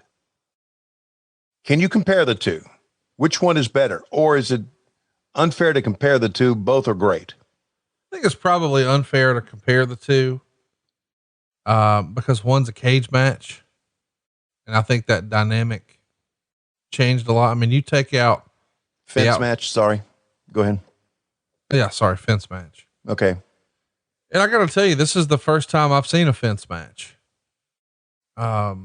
Anyway, back to your comparison. The I Quit thing with Flair Steamboat, they're all over Flair Funk. They're brawling all over the outside. I mean, containing it and the brutality by containing it with the quote unquote fence, I think adds a totally different dynamic. I think when it comes to all time cage matches, this has to be on the list. And I would even call it more of a cage match than an I Quit match.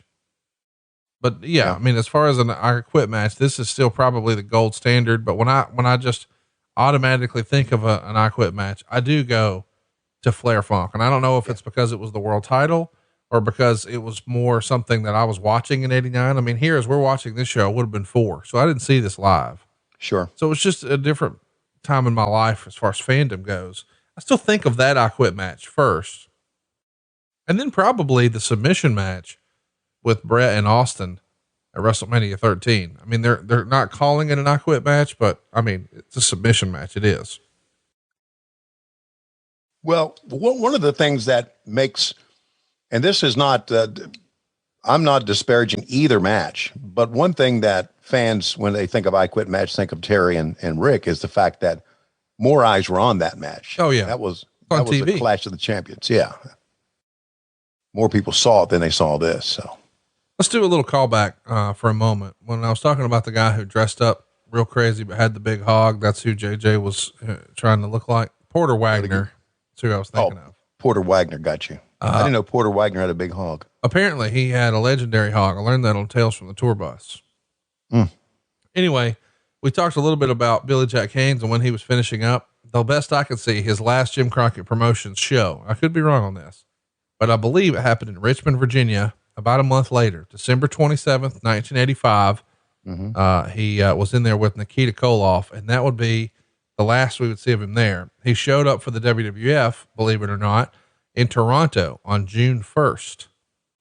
So that there he would get a win over Frank Marconi with the full Nelson, but he doesn't show up for like 6 months with the WWF.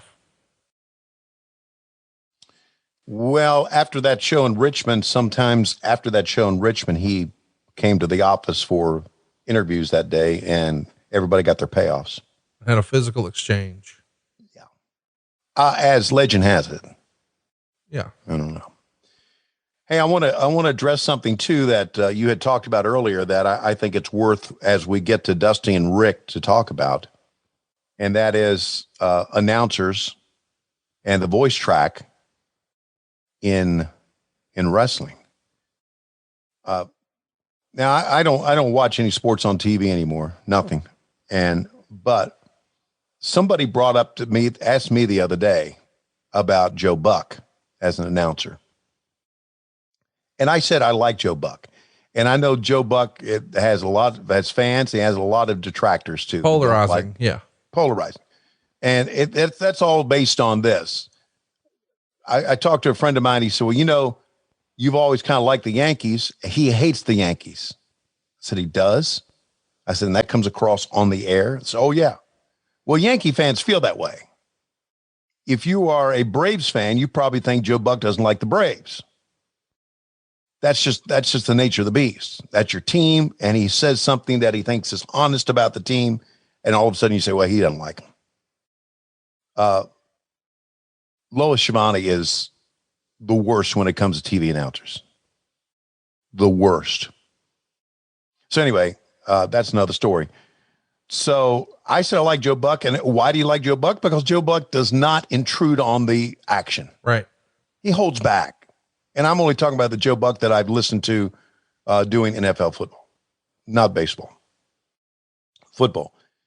So Jimmy Crockett had told us, he said, we want the people in Greensboro who are watching the match from Atlanta and the people in Atlanta who are watching the match from Greensboro, watching the big screen, and the people in all these different satellite closed circuit locations to get the feel that this is an arena show. He said, so I want your commentary to be very laid back, very not non-existent, but different. And we did. We laid off a lot. And we just would say a few things and let the action speak for itself. And I like that. And to this day, I like that. And I understand why we do what we do now in wrestling. One of the things that turned me off baseball on TV on ESPN was the 3 or 4 announcers they would overanalyze every fucking thing. And of course, I'm a baseball snob anyway. So, but anyway, when we get to Dusty and Ric Flair, we can, if we're okay, we'll track it, listen to a couple thing, and you'll notice that we didn't over talk, so to speak. What a weird dynamic it is what we're watching right now. You know, not only is this a wrestling feud that, you know, I guess has Baby Doll in the middle, it's also for a title. It's in a fence. They're bleeding. They're using weapons. We got Earl Hebner as our referee. And years later, they're going to be married to the same woman and raise a daughter together. And it's just, golly, life is funny, you know? Oh yeah. Magnum is still married to Tully's ex-wife for many, many years now. Yeah. And, a number of years ago when I was in Charlotte, North Carolina, can't remember the time, but we were there, facing the Charlotte Knights, the Gwinnett team, and they had a wrestling day where they had Tessa Blanchard come out and throw out the first pitch. And Tess and I talked, and she said to me, she said, "Did you see Dad?" And I stopped for a minute thinking she was talking about Tully, but then realized she was talking about Magnum, which I had seen. So I paused for a second. I went, "Yeah, I talked to him. He was up there." She said, "Yeah, I know he'd be glad to see you." It was just weird that Tessa Blanchard was calling Magnum T.A. Dad. Just Charles Robinson threw out the first pitch that day too. They had notice how Tully cut his arm. That's different, isn't it? I think Magnum did it for him. Yeah, may have. And they cut away a few minutes ago because he grabbed the top of the arm. And by the way, it worked because my God, it looks like he's been in a war. Yep. And look, he's looking for the pin out of instinct and realizes it's not that kind of match. Yeah. Just pulling Magnum's hair up and pounding him back down. So let's use the cage again. Boom. Little zip of the fence. Nicely done. Oh, the fence. Sorry. Fence. Got to get that microphone, Tully. You're going to have to get the microphone. What's he doing now? My God, it just instinct's taking over again, Conrad. He's just going up, just improvising. Where's the mic? Give me the goddamn mic. Okay, it's over here at the door. By the way, he's going to hit him with the mic in a minute, and I want to track it. Let's just track it for a minute. Here we go. Say it! Say it! No.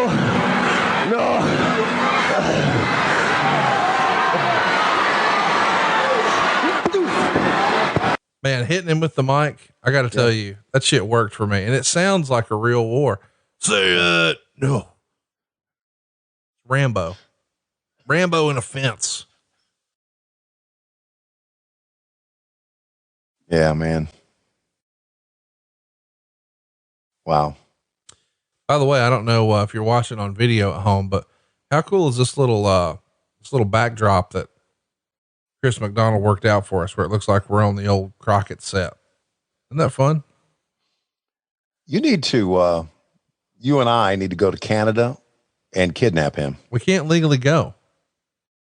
That's never stopped us from doing anything legally. Oh, that's true. Breaking the law.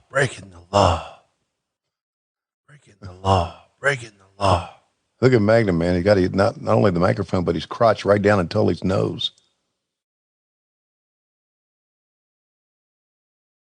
Yeah, I agree. Chris McDonald is the GOAT. Yeah. He needs to take residence in, Dave Silva's basement. He needs to just acquiesce and just come on full time with us. Yeah. I've been trying to sell it. Dave Silva's been trying to help me, but my God, what a great job he did with the Jim Herd thing over at adfreeshows.com. Of course, you know, he made this cool little overlay, and our man, I guess we should mention, there is not an elephant in the room, but a fucking goof in the room named Stan Morris, who's on with us right now producing this so he can make sure that this actually comes together video wise. So it's a little weird. Usually when I'm talking to you, there's no audience, but there is one audience member here. Get ready, Stan. He's going to learn a lot of new words. He told me before we got rolling today that, although he first became a fan of my podcast, listening to Bruce Pritchard, it was the stupid shit you and I do that motivated him to want to be a part of it. And I'm like, well, buddy, you're signing up at a good time, because there's going to be a lot of nonsense on this show. But this is not one of them. Look at these guys slugging it out. This looks like round 5 of a UFC where they've got nothing left to give. There's blood, there's sweat, there's tears, but neither one of them are going to fucking quit. I mentioned this on an earlier podcast, but we had a Starrcade event where I had Tully and Magnum come out. Yep.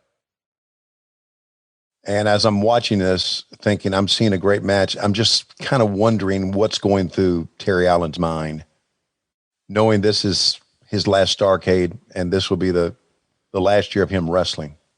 How it probably was very painful for him to watch this in many ways.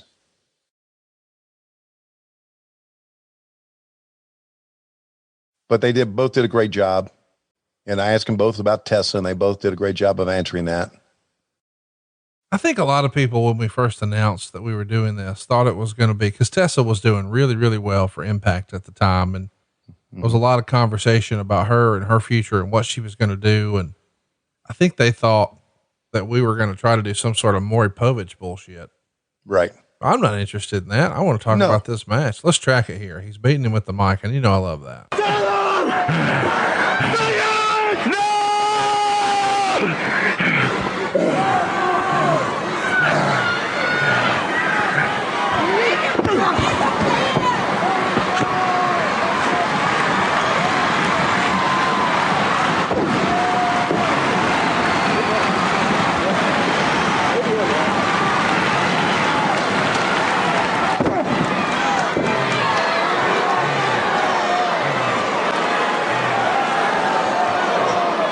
Magnum T.A. completely defenseless. He's flat out on the mat. Unable to put up any defense against Tully Blanchard at this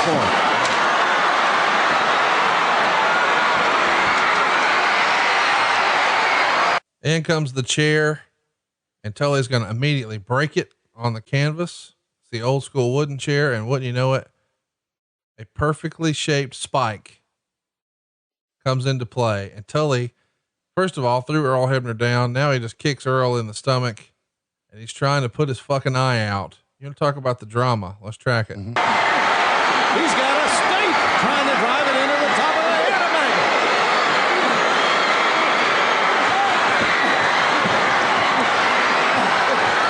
Magnum's trying to fight him off.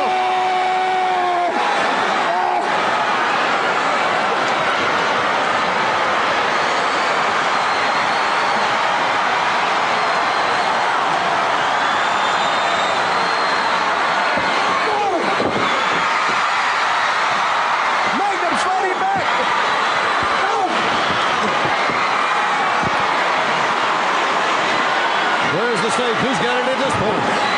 Now Magnum's got one. He's got a piece of that chair.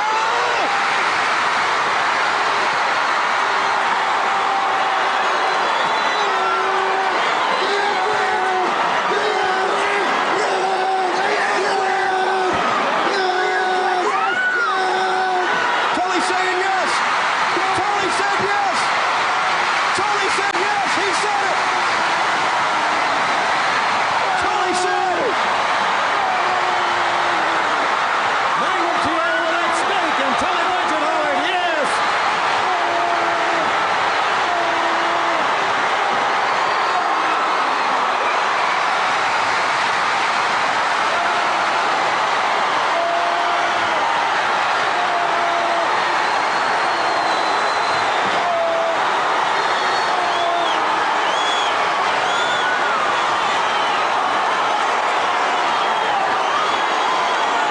God, I love wrestling. Yeah, I'm telling you, a couple of things on that. I think you did notice how much we kind of Laid out. Yeah. Didn't Which need it. Yeah. I mean, loved it. because you laid out, dude, I had goosebumps. Yeah. I agree. My God, man. I know that we see a lot of silly stuff in wrestling and people can make fun of wrestling, and Lord knows we do ourselves sometimes, but my God, when it's good, is there anything fucking better? No. When it's good, there's nothing better. And did you notice Klondike Bill there at the Yep. Opening the fence. Yeah, with the overalls on. Yep. Dude, what a finish. What a spectacle. Yeah. And boy, you got your work cut out for you trying to follow it. Thankfully, we're leaving now. We're leaving Greensboro, going back to Atlanta. We're going to see Jimmy Valiant with Big Mama and Ron Garvin as Miss Atlanta Lively, taking on Bobby Eaton and Dennis Condrick in a street fight. People said after the show was over, and I think they're right, that the best matches were in Greensboro that night, even though Atlanta had the main event, Dusty and Ric Flair. So that had the most talk about it. The best matches overall happened in Greensboro. Let's run through it. Greensboro got Krusher Khruschev and Sam Houston, Ron Bass and Black Bart. Of course, JJ Dillon and Ron Bass, Buddy Landel and Terry Taylor, Magnum T.A. and Tully Blanchard, the Rock and Roll Express versus the Russians in a fence match. Atlanta, meanwhile, had Manny and Abdullah in a Mexican hat on a pole match. Billy Graham and the Barbarian in an arm wrestling contest. Arn and Ole against Wahoo and Billy Jack. This match with Jimmy Valiant and Ron Garvin and drag. And then Dusty Rhodes and Ric Flair. Yeah. I think Greensboro wins that. Process this for me. We, for years and years, have all bought into the narrative that WCW and the WWF and Impact Wrestling, that these folks had done all the stupid shit that killed wrestling. And here right now we see the Boogie Woogie Man coming out and clapping. Uh-huh.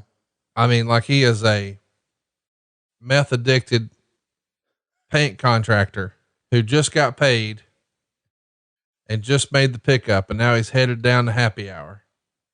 And in tow with him is what will be 2 years from now, the NWA World Heavyweight Champion in drag. 2 years after this, you want to talk about something?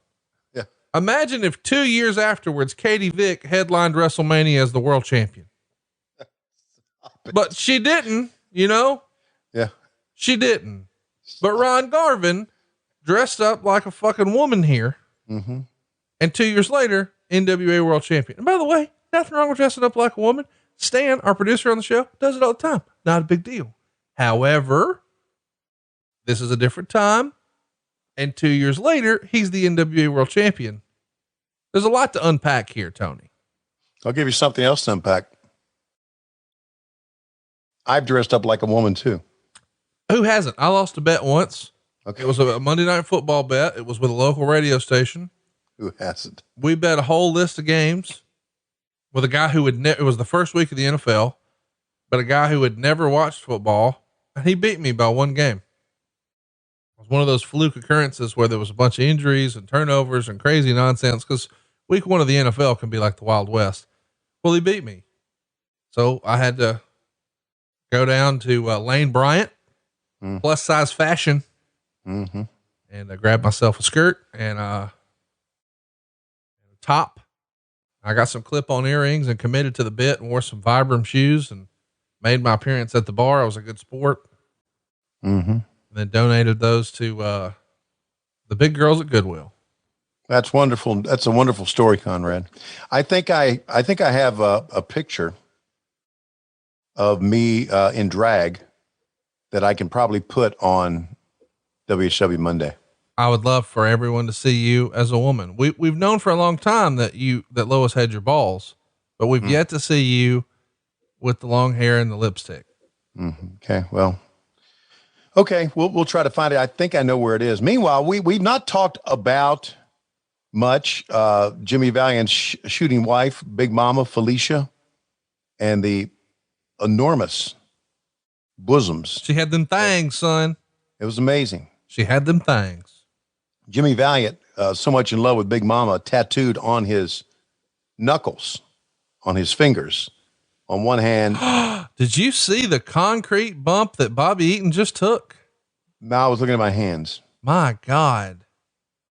Jimmy Valiant on the outside just slung Bobby Eaton by his hair, and Bobby Eaton did like a snapmare type bump onto concrete, and now he's just hopping up and walking around. Yeah.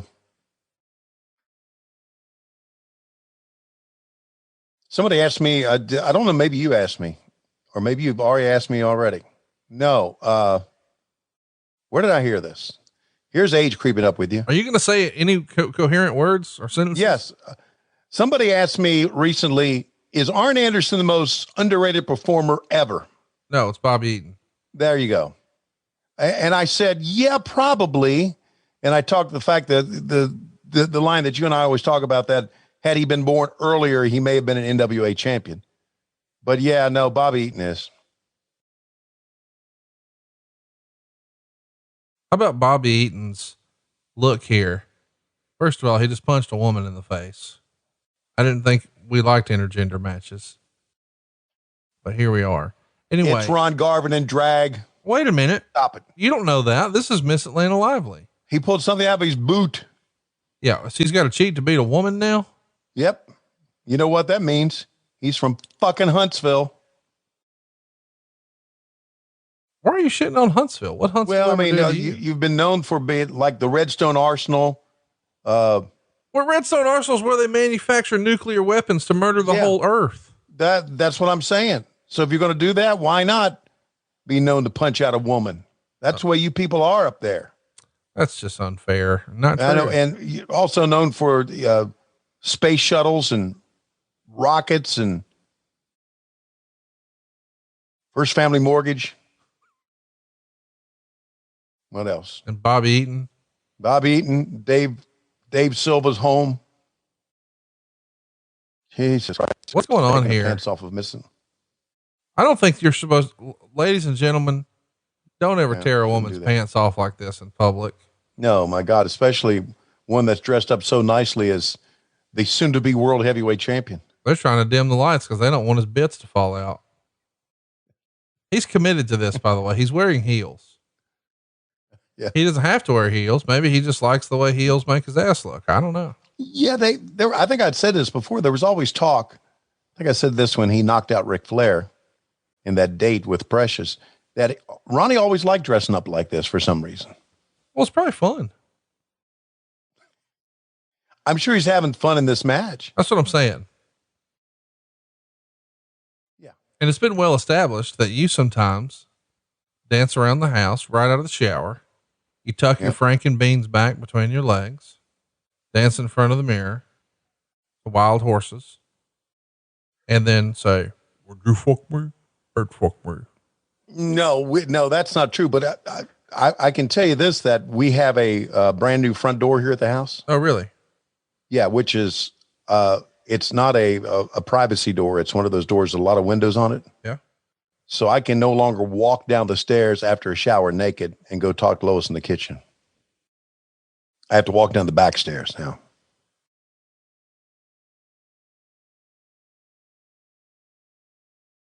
Where's Jimmy Valiant in all this? Jimmy was really good at not doing much.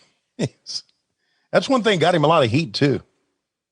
You know, when Dusty first started booking, he loved Jimmy Valiant, but then I remember he said that Jimmy Valiant just wanted to come out, do a couple of dances, do the elbow, and go home. Turns out I was wrong. Oh. I was talking to you earlier and I said, wild horses. Everybody knows it's actually goodbye horses. You've lost me here. I don't know what you're talking about. When you're dancing in front of the mirror. Oh, Jesus. Come on, Tony. You're looking for shit now. This is when you tuck it. Yeah, you're looking for shit now. You got it tucked. The Frank, the beans, they're hidden. Still to come, the Rock and Roll Express against the Koloffs and Dusty Rhodes and Ric Flair for the NWA World Title. All a part of your Thanksgiving tradition, Starrcade. I love you're trying to be serious when we've got Ron Garvin and drag making a cover. Like what I'm doing is the silly shit. What I'm doing is the silly shit. Which is usually par for the course, as we say. They're going to take Jim Cornette's clothes off. And he's going to have hearts on his underwear.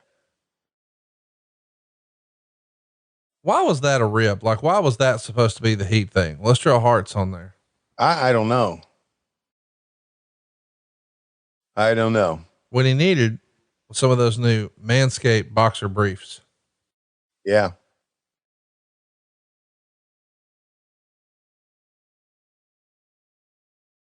There you go.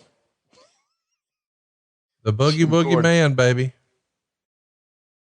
Next up, the tag team titles, man. 12 and a half minutes. Our main event's going to go by 22 minutes. So they're going to go 12 minutes with the Rock and Roll Express and the Koloffs? Yep. 12 minutes, 26 seconds, and a no time limit, no DQ steel fence match. All right. So we also got Magnum T.A. coming up. We probably should track. I want to hear what he has to say. If that's okay with you. I guess. Hope he's not saying I'm going to 2 men coming on you or something like that. I'm going to what? You know, the famous Magnum T.A. interview. No. Oh, please. No, I swear, Tony, what are you talking about? I swear on my mother and he did an interview about Tully, I'm going to come on you like no man has come on. Oh, you've heard that. I swear I haven't, but I'm going to look it up. Okay. I'm going to look it up as soon as we get done with this. All right. But I guess you're wanting us to go ahead and start tracking because you're running out of words now. Here we go. Johnny Weaver with our new United States heavyweight champion. Here we go. Let's track it. 85, the United States heavyweight championship now belongs to Magnum T.A. My congratulations, Magnum. Belt's back where it belongs.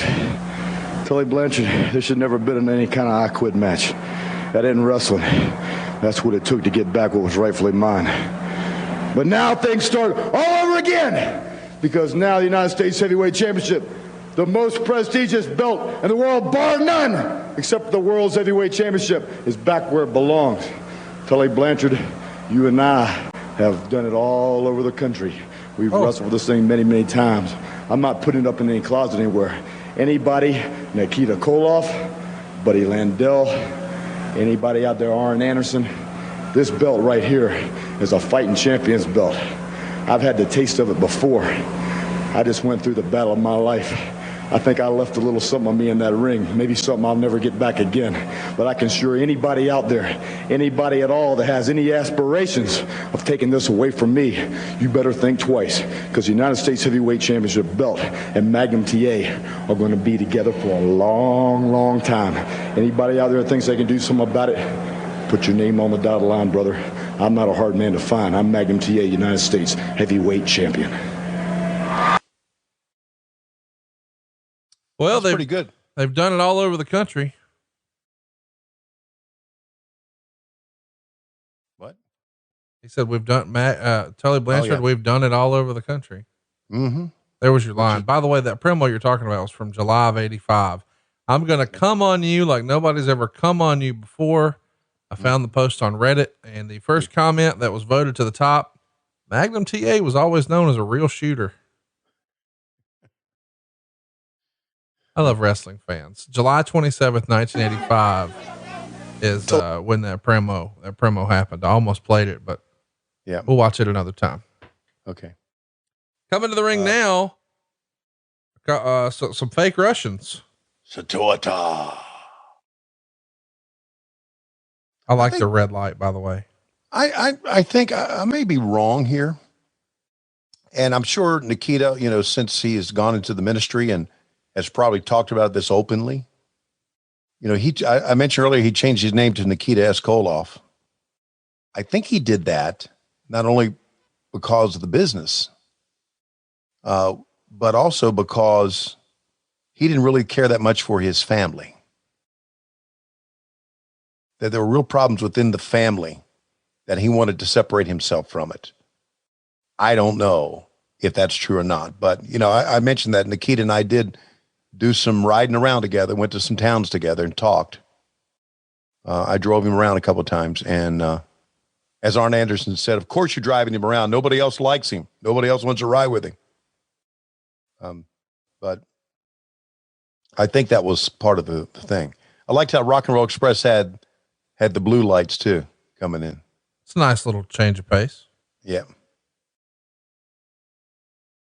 Ricky and Robert were getting ready to really pop the territory because I think it's 86 when they had their run with Midnight Express, wasn't it? Yep. That was their big run. So 86 is when they do the Rock and Roll Express Super Summer Sizzler Tour, which I was on. I would hope so. Yep. No, I was a chaperone, me and Doug Dellinger. Chaperone. Mm-hmm. We were on the bus. See anything fun on the bus? No, I know what you're getting at, but no, these were kids, young girls with their parents, with their mom or their dad. I wasn't insinuating anything sexual. No, yeah, you always insinuate that. No, I was talking about. Oh yeah. Oh yeah, you do. We know you by now. You are well known. So don't try to cover up or change your personality now. I meant drugs. A wrestler once told me there's a mountain in Peru missing because of Ricky Morton. But anyway, it was a lot of fun. As a matter of fact, one of the young ladies who lives in Columbus, Ohio, a child, is married with a family now. And we still, we're friends on Facebook. Well, that's so cute, Tony. Yeah, no, I think it's pretty cool that back when she was like 12 or 13 or whatever, and we knew each other, and Doug and I were chaperones on what was, I got to say, a really a fun tour. It really, really was. We had a great time, and it was just a lot of fun. It's just great that I can still, stay connected. What do you think of this match? I think a few years ago, your boy Steve Austin actually did a little watch along with this. He loves it, calls it one of his favorite matches. Oh, especially a tag team cage match, which is a little unique. You didn't see that a lot, right? Usually for singles guys. What'd you think of this one? Is this one that stands out to you, or is it just sort of a buffer between what we just saw and what we're about to see? Yeah, I don't remember it at all. And of course, that's nothing new with me, right? No. Not remembering. But that's the reason we're doing a watch along right now. Right. Well, but again, I remember the Tully Magnum match, and I remember the Dusty Flair match. No, what you remember is a 13-year-old girl you rode a bus with. No, see, I mean, that's what we're talking. I don't remember this match, but boy, let me tell you about this sweet little 13-year-old. Okay. See, you're full of fucking shit. That's exactly what you just said, Tony. Okay. Repeating your own words. I was talking about the Super Summer Sizzler Tour, what fun we had on the tour. With these underage girls. I also remember Buddy Landel and Terry Taylor. I remember that. Hey, let's talk about this being, we've covered some other Starrcades, right? And so we've covered a lot of the way the WWF would counter program you. Now that started in 87 with the creation of Survivor Series. So 83, 84, 85, and 86 all exist without direct competition on closed circuit or pay-per-view. Mm-hmm. The next year, 87, is the first year that they are counter-programmed. It's the first year that the company moves Starrcade from Greensboro.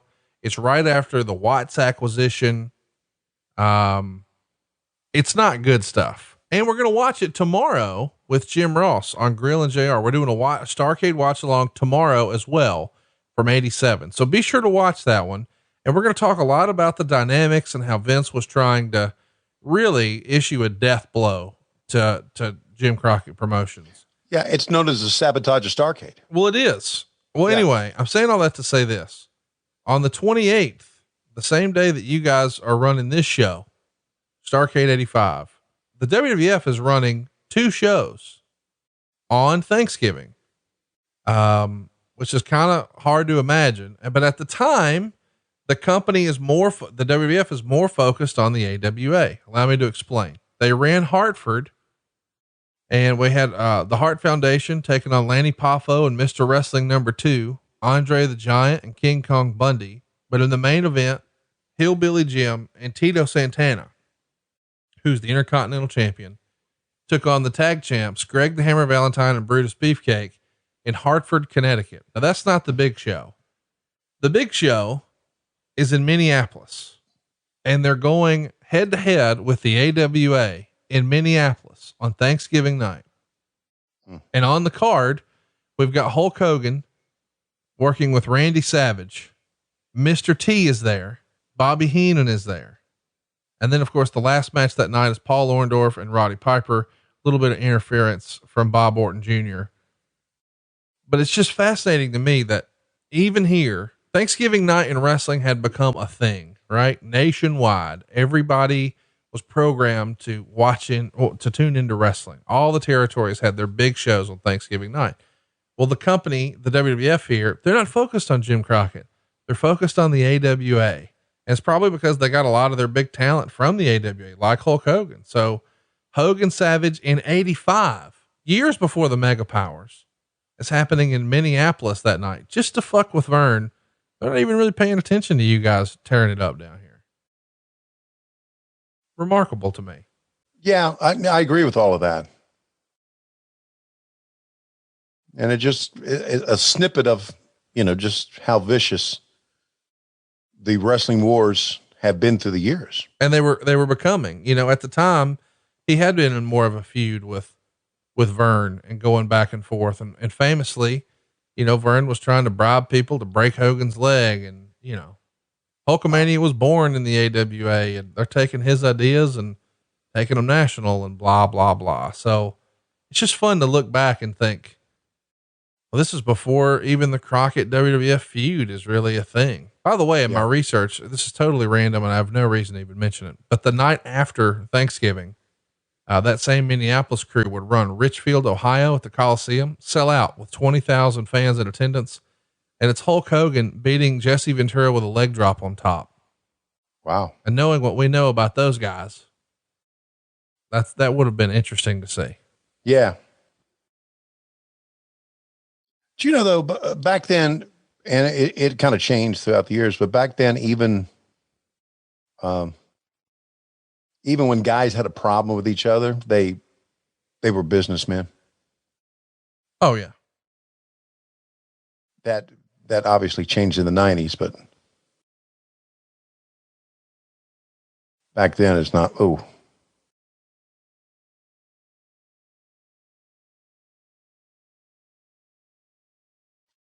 Ricky Morton, buddy. What a performer. How about Robert Gibson got his working boots on? That was a hell of a sale there. That was a hell of a bump. You're right. Don Coronado, as you said, friend of the show. Glad Don is a friend of the show. Great guy. Yeah. We did that roast of Ole Anderson, remember, years ago? Oh, it's one of the first times I saw you. Yeah. And Don Coronado stood up to talk about Ole, and he started to cry. And then when he sat down, I said, why would you fucking cry about Ole Anderson? Because Ole, was one of the instrumental guys that gave him his start. But there ain't nothing about Ole Anderson make you want to cry. And every time I bring up Ole's name, and I should have brought it up earlier, I just wonder how he's doing. And I feel bad for not keeping up with him. Because we saw him this many years ago. He wasn't really doing well. Again.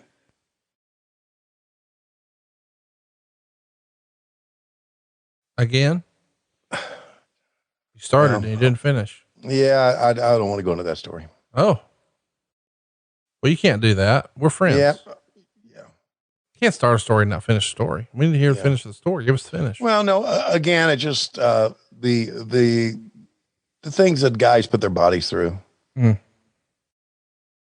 for wrestling. And, I really, there's part of me that really bristles when I hear the word fake. Because, guys they're really hurting. Yeah. I mean, we've documented well on this show about Hogan and the condition he's in right now because of all the leg drops he did. It catches up with you. And especially guys who work the territories. Yeah. If you're a young wrestler, just go ahead and eliminate the leg drop from your repertoire. Yeah. Don't do that. As a matter of fact. And don't let Tony Schiavone give you any back shots, because I have it on good authority. Back in the day, he was known to blow out some backs. He was the original spine buster. Craigsville, Virginia knows. Shout out to Craigsville, West Virginia. It's Virginia. And don't you start there, you stupid motherfucker. What? Are you from Mississippi? Yeah, my mom is actually. Thanks. Okay. Are you from Huntsville, Texas? I've been there. It's a great city. Okay. So from Craigsville, Virginia. We got a shirt, by the way. No, we don't. We don't? Yes, we do. We've got a shirt on Box of Gimmicks. It's terrible. That's helping raise money for Craigsville, Virginia. West Virginia. It's Virginia. Well, I sent the fucking check to West Virginia. Well, did I send another check to the real town? Somebody's got paid twice for that damn shirt. Those motherfuckers in West Virginia better send me my money back. Yeah, boy, I'm sure they will. I'm sure they'll get right on that. How did you become a multimillionaire with stupid ideas like that one? I don't know. You're swimming in that sweet, sweet con money because of some of my stupid ideas. Well, yeah, I know. By the way, shout out to A-Dub for finally doing the retro promo that I think first got Tony excited about bringing you into AEW. I loved that old Mid-Atlantic look that y'all did with the giant microphone and the funny background. It was great stuff, man. Really happy that you guys put that together. Yeah. It's, I remember when, you know, gosh, it was probably 2017 when they were first talking about bringing back Starrcade for the WWF. I'm like, let's just do one. And then let's do a silly, stupid one. And you got so excited about it, you didn't shave or do your hair or bathe or anything. But it came together so nicely and people liked it so much. And one of the folks who saw it and liked it, Mr. Tony Khan. So when I put it over on social this past week, within minutes, I got a text from Tony saying, "Hey man, I'm glad you like that." Cause we both love that. I mean, you are nostalgia for us. Tony and I are the same age, and we grew up with you being sort of the soundtrack for our wrestling, and to be able to, sort of bring the old into the present. What's old is new again, man. It's fun. Yeah. The story behind that was Tony sent me a text and he said, I've got an idea to do old school interviews. Mm-hmm. So, Ricky Starks and Cody were both, in Atlanta, and we talked about, we're going to do it on a set. And then Steve Yu, who's another genius, got involved. Super guy. Yeah. Just a genius, just like he and Chris McDonald, just geniuses. And Steve Yu said, okay, he said, let's put it on a green backdrop and we'll come up with an old school background. And I said, okay, we need two different backgrounds, two different colors, like in the Crockett days. And we pulled up an old interview with me and Jim Cornette on the orange background. And I told Steve, I said, we need the font to be exactly like the old font. And he came up with a font that looked exactly like the old font, they were put in front of us. And then he came up with two different backgrounds, and that's how it all came together. So, yeah, it turned out real cool. It's not the last time you're going to see it. I have a feeling we're going to be seeing a lot more of those. Cause it's cool. Yeah. And Tony loved it. And well, he should, and not only that, we had two very good interviews, and goddamn Ricky Starks and, Sammy Guevara, buddy. And MJF. Fuck him though. Super fuck him. Nobody even likes him. Yeah. But we're talking about really up and coming stars. Wow. Sammy is, one of the nicest guys you could ever meet in real life, but yeah. Goddamn, does he know how to make himself a hateable motherfucker on TV or what? Oh yeah. But MJF in real life, no kidding, piece of shit. Nobody likes him. Everybody hates him. Yeah. Everybody hates him. As a matter of fact, I have a feeling that's why we see him a lot in Florida, because his parents don't even want to see him. No. The Rock and Roll Express just holy shit, Rick's bleeding. Oh my God, he's pouring. They just won with a roll up, but here comes the heat. Get the Russian change to Toa and Robert Gibson.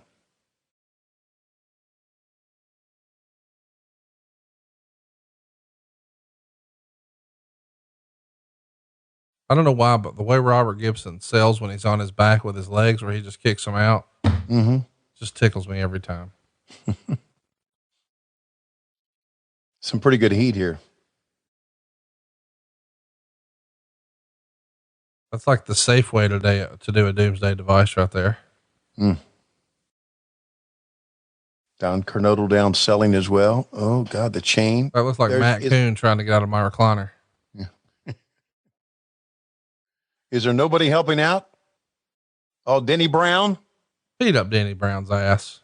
And that's not Denny tried to get in. I don't know who in that blue shirt. Denny gets in. Looks like Cowboy Ron Bass has come in. Tiger Conway Jr. No, it's Rocky King, maybe. Some of the guys who worked on the earlier matches. I don't know who's that in the blue shirt running around. But either way, we got new tag team champions. How about that? They don't look like tag team champions right now, but here it is in the replay. Give us a call here, Tony. Okay, rolls up. Looks like he had the tights, but he's got Ivan rolled up. Here's the 1, 2. Oh, we got new champions. We got new champions. That's all I got in my older years. Here we are, ladies and gentlemen. We got plenty of time. They're going to go 22 minutes, but we've got, 35 minutes left in the broadcast. We're going to hear from Dusty on the other side. Look at this shot. Really dark in the crowd. People all over tripping, falling, skinning their knees. This is pre-litigation, but here he comes. A shot we've seen many times. Oh, they show this in every Yeah. single package for Dusty ever. Him getting ready, smoke machines filling up. It's like a little firework there, a couple of flames, loosening his hips, got the satin jacket like he likes it. I'm trying to, we had a name for basically all of the first 4 Starrcades: the Flair for the Gold, $1 Million Challenge, The Gathering, Night of the Skywalkers. Dusty came up with all those names. Chi-Town Heat. And then of course, nothing can outdo Future Shock.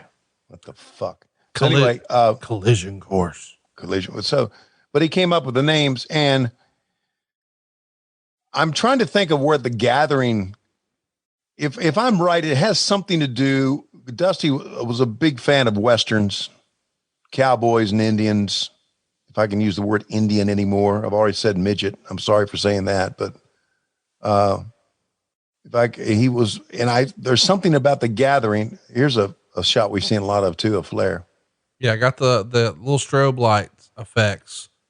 And here comes a little flame and then a little pyro effect.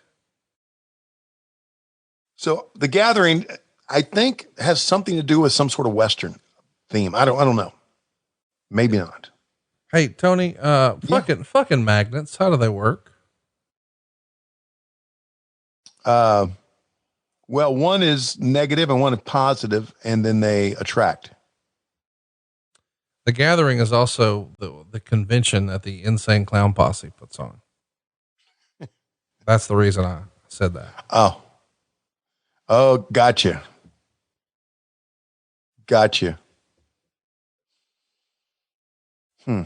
Thanks for bringing that up. Get out of the shot. Boy, I tell you right now, Jackie Crockett is fucking livid that a cameraman is in his shot. And this guy, letting Flair into the ring, not so sure his name, but he was always at the shows in Atlanta. He and Charlie McGowan. He was always kind of the second that helped guys in the ring. Charlie McGowan was always a timekeeper. And I go to see Charlie probably in the table down to your left as this shot slowly widens out. Charlie's son, Scrappy McGowan, longtime referee. Like Charlie a lot. That robe that Rick is wearing, by the way, is the favorite of Dick Bourne of MidAtlanticGateway.com. He thinks of all the Flair robes, that's probably the best one. I would disagree, but I understand why you would think less is more. Some of Flair's stuff was way over the top. This one, not as much. I like this too. I like the white look. How about Dusty Rhodes trying to be the real common man? He's got a red knee pad, a black knee pad, a green elbow pad, mismatched boots. I like that he's trying to be the epitome of the common man. Of course, he pulls up in a fur coat and a convertible Mercedes with a solid gold Rolex, but whatever. He's the common man. Yep. This is the This is the hard times match. He's even going to say it in his post-game interview with me, his post-match interview. Well, because the thing is, he's trying to get over that he's going to start the Hard Time Blues, Dusty Rhodes 85 tour. Yeah.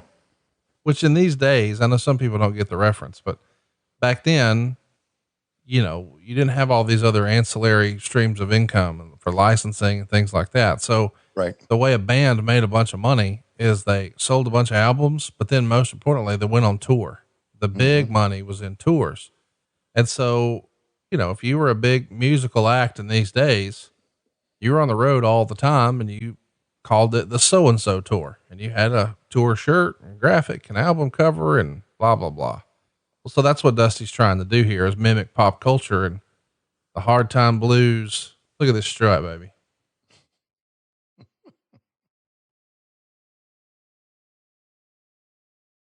This is a big moment. You got to appreciate, you know, we hadn't talked about the build. We did last week. Hopefully you watched last week's show or you heard last week's show and you have a context of how we got here, but Flair's been a heel forever. And, all of a sudden started to have some babyface style tendencies.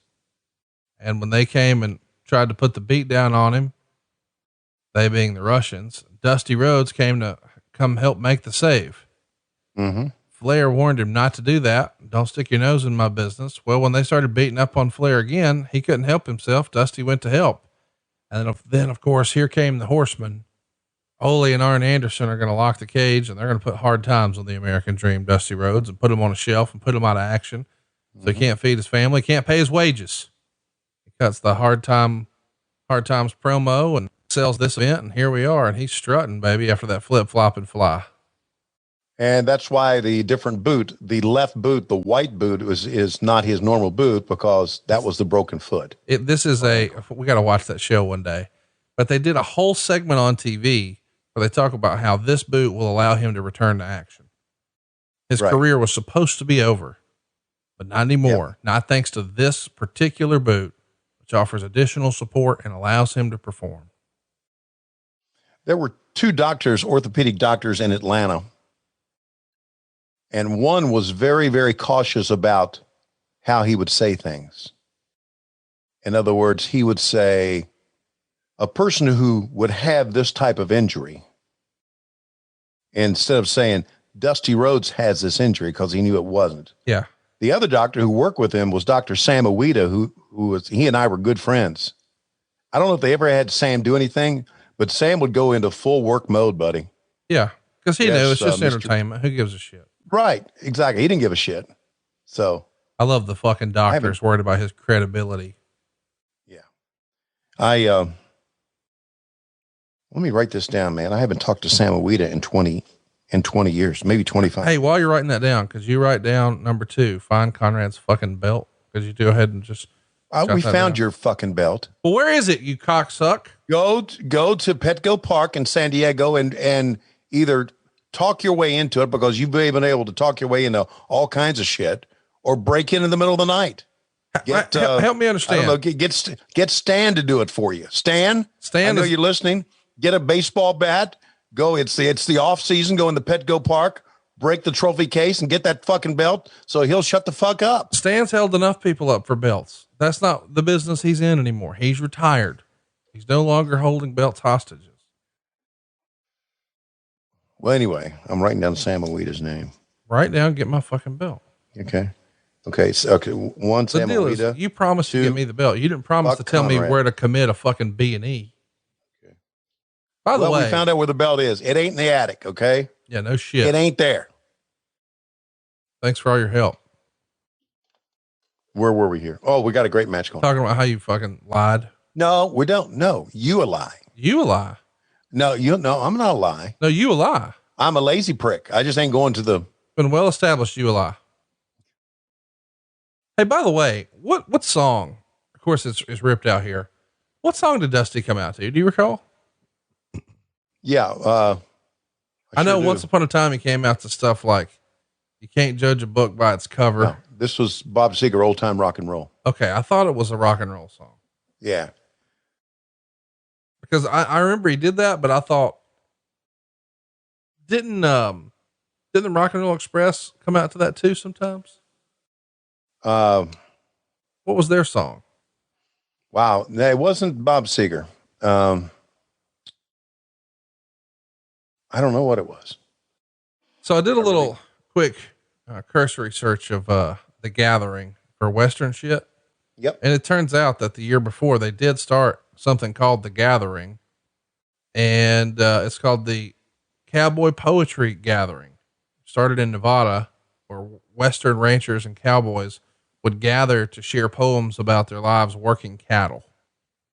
So that would have predated just barely this one. Yeah. And we should mention too, you know, The Gathering was also a band and an Insane Clown Posse convention. It's been a lot of things. All right. Well, he came up with that idea for some reason. I don't know. So it worked though. Yeah. I mean, listen, we all remember it. When you say Starrcade 85, The Gathering, you remember Dusty and Flair in the I Quit match. He got a lot of his inspiration from movies. Right. And there was a movie from 77 called The Gathering. Oh, okay. And it was, the gist was a dying father pulls his torn family together for a last Christmas. Ed Asner was the main character. How about that? Like even Starrcade was a movie or a game deal, right? What? Like Starrcade was a TV show from like 82. Yeah, I'm not familiar with that, but it doesn't surprise me. They played video games, and you know, Dusty had a workaround though. Just add R to that motherfucker. Right. Which is actually what we're going to start doing. You know, as you see, if you're watching the video show here, if Dusty taught us anything, it's that we add R to the motherfucker and they can't do anything. We'll put a big R over the screen somewhere around here. Mm-hmm. Stick it up your ass. It's ours now. God damn it. We added the R. Stick it up your ass. By the way, if you're upset about what we're doing today, gimmickattorney.com. If you'll send us some cease and desist, I've got a wobbly table out back I could really level out. Go get him, buddy. Go get him. No, we're good. Yeah, we're, I'll just text Vince and say, I'm sorry. Trendsetters. Wait, somebody just threw something in the ring. You notice that? Wow. I've always liked Dusty trying to work a submission hold because it's not something that he would do often, but like when he would start working the leg. Yeah. You knew you were in for a long match. Yeah. You know, like, all right, this ain't going to be an 8-minute hitter here. Right. Exactly. Like legitimately Flair's the heel. Why would he not be raking his eyes right now? Yeah, I know. Or punching him. Cause we're just, kind of pacing ourselves here.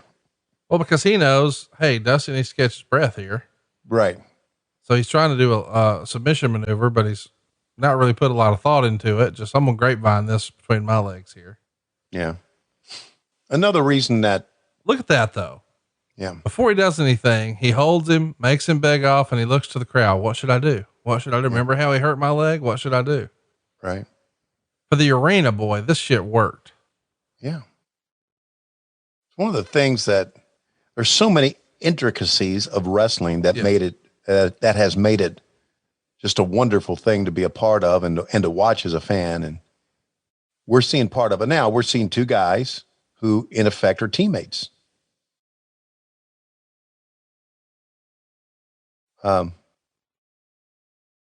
Helping each other out, working out. I love it. What do you think of Flair in purple here? Is that purple? Yeah, it's purple. That's purple. I don't mind it. Something the champion would wear. The white robe had purple accents with it, so it all kind of blended together. It's very regal. Hey, we should mention, December 9th, we're going to be back at you with the Nitro from December 8th, 97. Sting is going to fall through the ring. On December 16th, we're going to watch the Go Home Nitro for Starrcade 98. That'll be December 21st from 1998, but it's going to air on the 16th here. Christmas Eve's Eve, December 23rd, we're going to hit you up with Starrcade 98. Of course, that's where we kill the Golden Goose and end Goldberg's streak. And then, of course, we'll finish out the year with another Goldberg moment, low light, if you will. December 30th, we're going to cover December 23rd, 99, when Goldberg punched a limo and nearly killed himself. So we're going to finish the year out with a little Goldberg nonsense here on what happened when. And don't forget to stay tuned at the end of the show. We got a major announcement about the future of what happened when. Of course, we've already announced that we do have a new contract extension from Westwood One. So high five for that. But the show is taking a change. Yeah. It's changed before, you know. Yeah, I know. Some folks aren't going to like it, going to be upset about it. Some folks have suggested it. So we're going to really alienate the audience here in just a few moments. Well, thanks to Jackoffs on Twitter, you can alienate anybody you want. Sure. By the way, if you are on Twitter and you are a jackoff, you already know you are.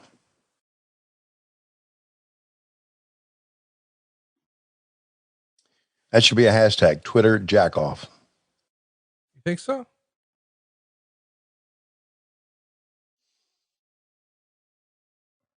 What are you thinking of the match so far? Slow, prodding, Flair talking. I think, you know, as far as rivals, storyline wise, promo wise, Dusty was probably Flair's best rival. But once the bell rang, it had to be Ricky Steamboat, right? Oh yeah. Steamboat gave him a much better match. Steamboat was a much better in-ring performer than Dusty, but Dusty was the guy who knew how to draw them in, talk them into the building, sell the seats. Right. And not only that, Dusty also knew how to do things in the ring that would get the fans going with him, like looking up about the foot. Should I break the foot? Right. Here's a famous Ric Flair thing. How about the Winston cigarettes? I noticed that billboard in the background. How great is that? That's tremendous. There's a lot of great photos from this particular match that appeared in the magazines over the years, like Pro Wrestling Illustrated. And some of those popped up in more recent years. And I've even had some of the photos from this as like the wallpaper on my studio computer here. Really some classic iconic shots. Dusty's selling the leg now after being shoved off that time. So here we go. Change the complexion of the match. Flair goes right to the leg. He's going to, oh my God, put the pressure on Dusty, kicks it away. I feel like we should remind everybody, Flair won the belt the very first time from Dusty Rhodes in Kansas City, Kansas. Lou Thesz was the special referee, September 17th, 1981. That one's almost forgotten. They did the whole Midnight Rider thing in 82. They did the whole Jack Vadino deal in the Dominican Republic. They did it again with Carlos Colon. They did it again with Victor Jovica in Trinidad. And ultimately he loses the belt back to Harley Race in 83. But when he won at Starrcade 83, Flair for the gold, that is really when the Flair run begins. But of course, famously, he would drop it in New Zealand and win it right back in Singapore, but nobody really acknowledges those. The next big sort of passing of the torch was to Kerry Von Erich at the Memorial Parade of Champions at Texas Stadium in May of 84. But he lost the belt here tonight, but it's not acknowledged. It is maybe the first big time, prime time example of a main event world title Dusty finish, if you will, for Jim Crockett Promotions, where people leave the arena that night, and we're even doing promos afterwards with him with the belt, but it doesn't stick. In hindsight, Do you think that was the right call? I mean, business is going to be on fire for 86, so it's kind of hard to poke holes in it, but what did you think of the decision to make it look like a switch, but not really? I didn't like it at all. I really didn't. And it's hard to say that it hurt things because, again, 86 was so tremendous. Right. So who am I to say? I just can tell you I didn't like it. And one of the reasons I didn't like it was, I mean, until Tommy Young got on TV, on TBS and talked to me about it, I didn't know. It is a fun moment to see Dusty celebrating after. How about just falling on in there? Really slow to make the count. Let's mention, here's the story. After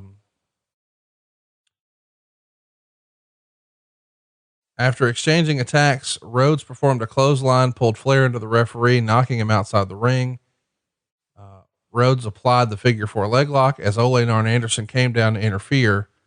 Rhodes kicked Arn out, but Ole performed a high knee to Rhodes from behind. A new referee came down to officiate as Flair picked up Rhodes, and Rhodes pinned him with an inside cradle to win the match and the title. But here's the controversy, and you're going to see that in a moment. But the controversy is after Starrcade, Dusty Rhodes' victory is reversed by referee Tommy Young. The outcome of the match was changed to Rhodes winning by DQ due to interference from Arn Anderson, and Ric Flair remains the world champion. And of course, officially 2 months later, they would start calling themselves the Four Horsemen. So while they've been aligned and maybe referred to themselves in a promo in November, it's not until 2 months later in January where they really are a stable. And they're off to the races, you know, Flair versus, or Dusty versus the Horsemen for all of 86. So I guess the screw job finish here was a catalyst for business being gigantic in 86. But maybe this would be a storytelling crutch or storytelling device that became a crutch for Dusty, this Dusty finish, as it's been nicknamed, where you think you see something and then they just undo it. Yeah. Do you think they did it too much? Yeah. The one that completely blew me away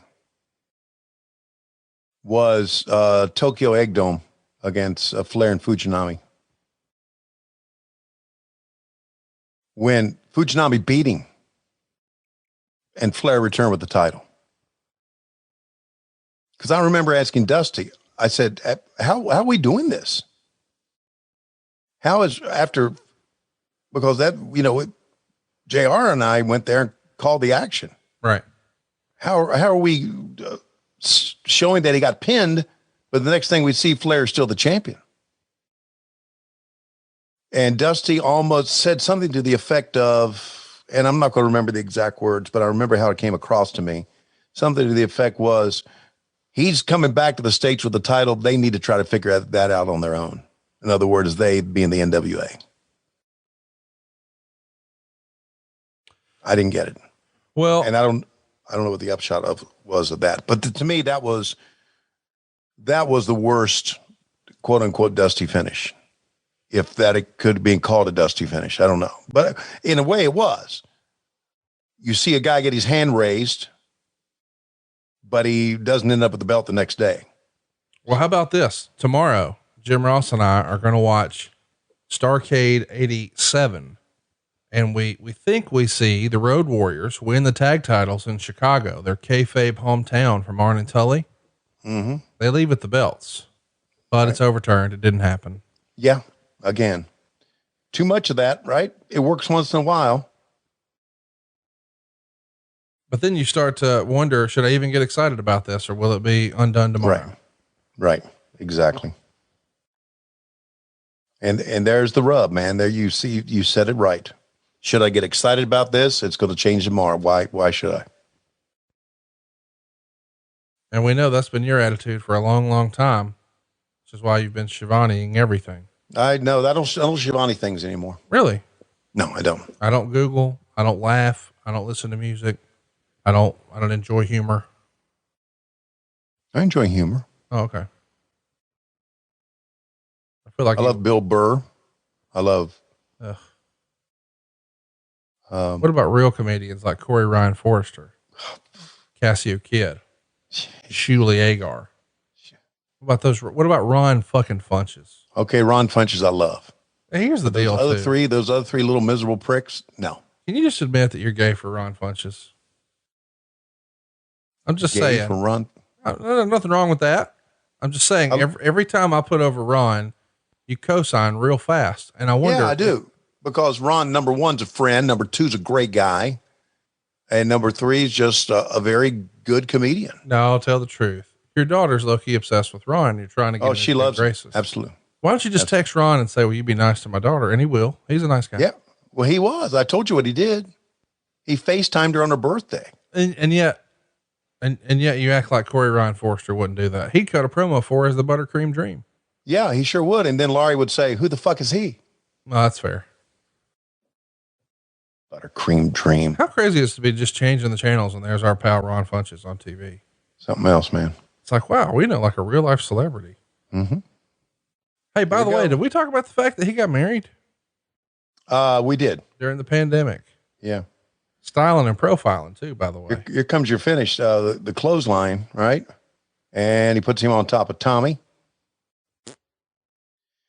Tommy is down, and Tommy really selling this. I think Tommy's going to get bumped again. Yeah, it's going to be knocked on the outside. Tries to get himself up, and there you go. That's it for Tommy. And you want to track here? He went out the hard way. Here we go. Yeah. The referee is down. Out of the ring, down on the floor. The referee can't even tell what's going on in the ring. He can't even see it. Dusty trying to get the figure 4 on. Tommy is really out of it down there. How about they're putting a spotlight on Tommy and some fan just threw trash at him? Yeah. All right, let's go back to tracking. Oh, toe-to-toe. Figure 4.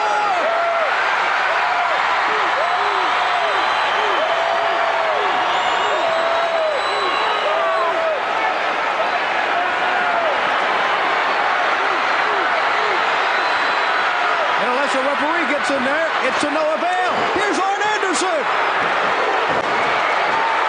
Anderson came charging into the ring after Dusty Rhodes. That's Ole Anderson now in the ring.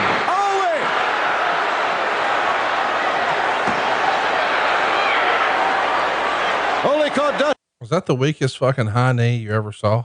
Yeah. Now what happened? Here comes Gene Ligon in. Here we go. False finish. 1, 2, false finish. Tommy is going to say afterwards that, and they really didn't get a good shot of that. This is it. Here we go. Track it. Dusty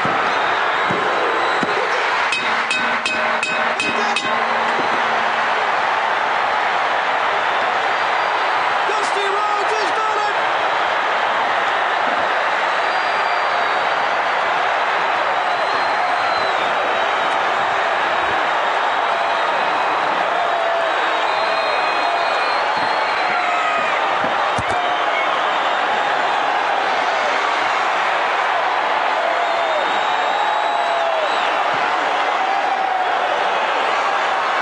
I love them doing their best to carry him. That's so great. Mm-hmm. To pick him up. So Tommy, there's Billy Jack, there's Pistol Pez. Unfortunately, the Italian Stallion got in there too. But Tommy would say, and we would talk about it, and they really didn't get a good shot of it. They had the spotlight on him. When Arn came in, he raises up, does Tommy, and he looks in the ring and he sees Arn. And he goes to the ring to make the disqualification, but he gets bumped again. So here's Arn. Tommy is reaching, then Arn hits him again. See, Tommy was reaching to go in the ring to make the DQ. And this is what Tommy told me afterwards. And that's why he said, I was the referee. I was signaling for the disqualification, but Arn rolled on top of me. I could never do it. And in my mind, since I am the referee, I know it's in the archives somewhere. Not our archives, but I'm sure it's on the network somewhere, that I was, since I'm the referee, Dusty gets disqualified, or Ric Flair gets disqualified. Dusty wins by disqualification. And unfortunately, everyone, the title cannot switch hands on a disqualification. It's not the best inside cradle we ever saw, but hey, no. He won a world title. And we also heard you tear your headset off. Really? You heard it hit the floor there, or at least okay, because I'm going to go talk to Dusty, I think. Here. That's exactly right. You got to get backstage and talk to the American Dream, baby. Actually, I was already backstage, but I think I was. Here we go. Want to track this? Here we go. Here, and congratulations, Dusty Rhodes. He is a new world heavyweight champion. Let me tell you something.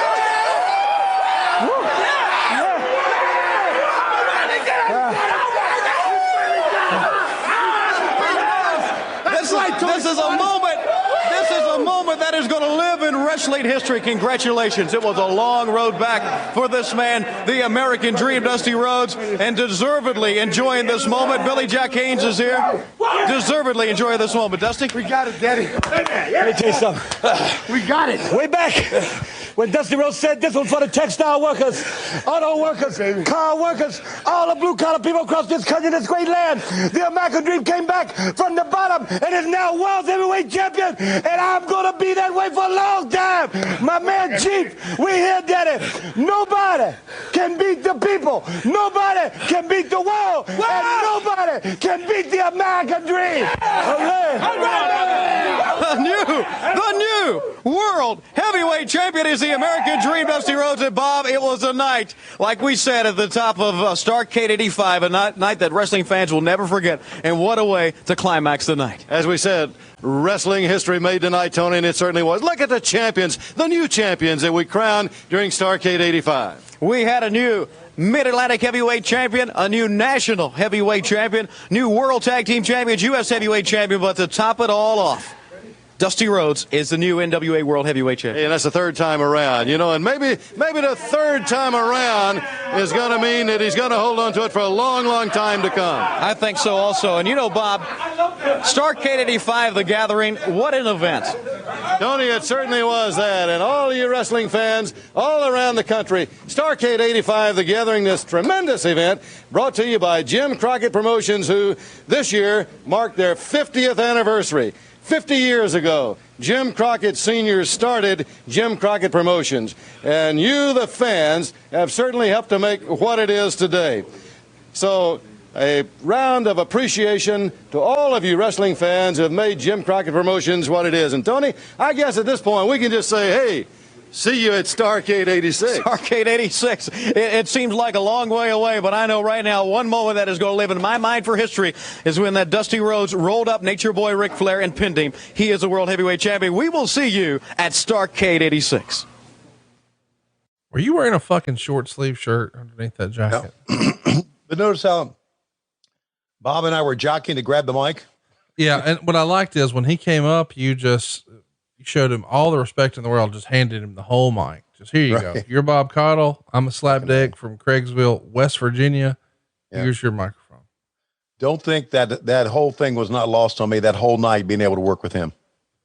I mean, he is the voice of your childhood. Yes, he is. You grew up watching wrestling with him. So the way we look at you, fans look at Bob Cottle, and that's just super cool to see you guys working together. And it's sort of sweet at the end. You know, this is before there's 19 different directors and all these pre-tapes and all the high production value. And, it's just a different ball game. So you see handwritten notes, you know, stapled together, on a printout there, and Bob's trying to squeak it out and put a little polish on as he wraps up.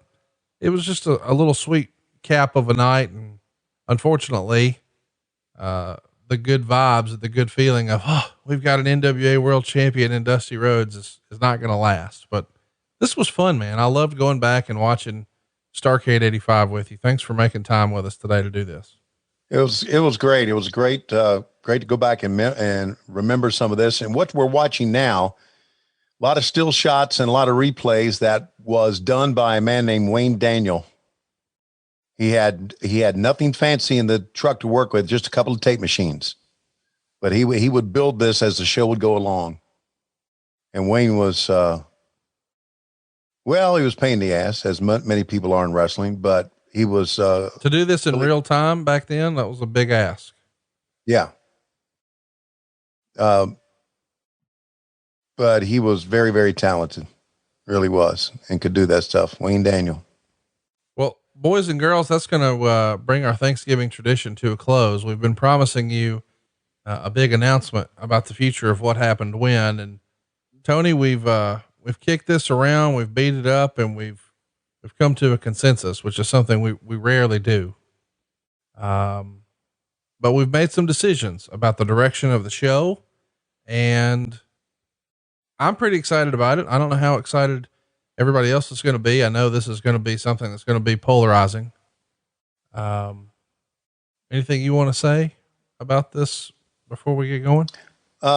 Only that it's going to, bring back some great memories.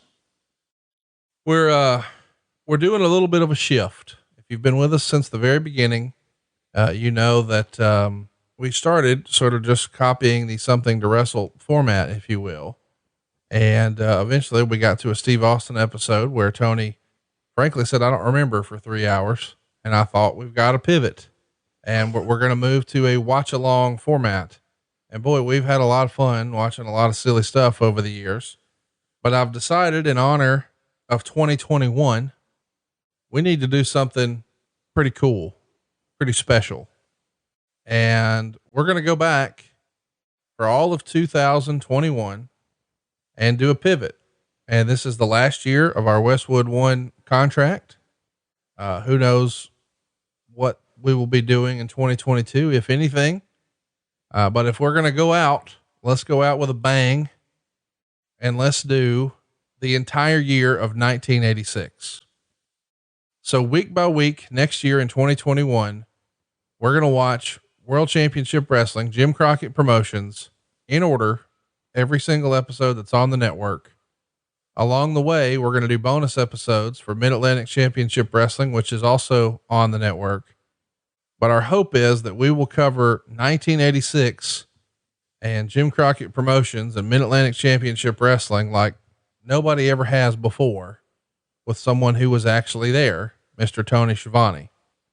So if you were tuning into this show, hoping that we're going to cover some more ECW or some more silly WCW, you're going to have to wait, because that's not, unfortunately, going to happen next year. We will still, of course, continue the Thanksgiving Day tradition. We're going to cover, of course, Starrcade 86 next year. We will sneak in and Ask Tony Anything at the end of the year, and maybe sometime in September. But the rest of the year, with one exception of a bonus episode that I won't spoil just yet, is all World Championship Wrestling and Mid-Atlantic Championship Wrestling from 1986. Tony, what do you think about this idea? Well, it's, I had mixed emotions about it, because there's a lot of other good stuff out there that I really enjoy covering, but because I lived it, and because it was such a great year in my life, and because it was such a great year for Jim Crockett Promotions, and it was, I think it's going to be a lot of fun. I'm sure it's going to bring back some memories. And, I think I know it's in here somewhere. There's a World Championship Wrestling studio show that Matt Schiavone and Laurie Schiavone and Chris Schiavone and Lois were with me. And you could see them in the audience. There's a couple of good shots of them there. And as I do, and on camera, Laurie walks right up to me. Now you don't see her, but you could see that I'm very uncomfortable that my daughter is toddling right up to me. So that's one thing I remember about 86. And the Super Summer Sizzler tour that we talked about earlier, the Rock and Roll Express, Night of the Skywalkers, kind of, that's a year from now. The Midnight Express and Rock and Roll Express, and that great run that they had where they sold out the Charlotte Coliseum like 3 or 4 straight times. They would just pack them in there. The wreck, the accident that took Magnum T.A. out of wrestling, how we handled that. Nikita becoming a babyface, which was a pretty spectacular moment. So yeah, a lot of good things. A lot of good things that we're going to cover, and we'll go back in memory and watch together. And again, studio shows are not the best if you're looking for wrestling action compared to the shows today. I think I echo what Tully Blanchard had recently told me. How he said, remember back when our TV shows were just infomercials to get you into the arena? I went, yeah. He said, it's not like that anymore. Our TV shows are TV shows to bring you back next week and watch the TV show again. And so we're going to be looking at shows that try to get you in the arena more than they try to get you to watch TV shows. But again, back in that time in 86, the thing that drove Jim Crockett Promotions, the thing that made, and of course, Great American Bash as well, the stadium shows in 86. It was a great year. The thing that drove Jim Crockett Promotions and drove wrestling to me were the promos. So we're going to hear a lot of good interviews, a lot of good ones. You mentioned that at the end of this year, they're going to form the Four Horsemen, and you will see the Four Horsemen together for the first time. So it's cool. A lot of good stuff. The whole crazy run of the Rock and Roll Express and the Four Horsemen, and just what a phenomenal year 1986 was. I mean, certainly the best year in Jim Crockett Promotions. And we're coming up on the 35-year anniversary, and we're going to pay special tribute to it for the entire year next year. Of course, you can still get all these shows early and ad free now with video over at adfreeshows.com, and of course, patreon.com/WHW Monday. And don't forget, we've still got some fun silliness before 2021 gets here, including the worst pay-per-view of all time. You don't want to miss it. It's going to be a fun time. Until next time, he is at Tony Schiavone. I am at Hey, it's Conrad. And Tony, it looks like it's about that time. Yes, and now, ladies and gentlemen, for our main event, it is going to be Dave Silva against Stan Morris. That's exactly right. And Dave Silva, who not only is the WHW world champion, but he is the world champion of the belly bump as well. And my God, he has bumped Stan Morris down. Stan falls down, rolls out of the ring, and hits our special referee, which is Cassio Kid. Cassio Kid raises up and looks like he's going to try to disqualify Dave Silva, but Dave Silva is going to roll on top of Cassio Kid and finally crush him and end the run of horrible comedy shows around the world, especially the Southeast. For Conrad Thompson, I'm Tony Schiavone. This is what happened when we come to you Wednesdays on Westwood One, and Mondays we are on Patreon, patreon.com/WHW Monday. And of course, adfreeshows.com.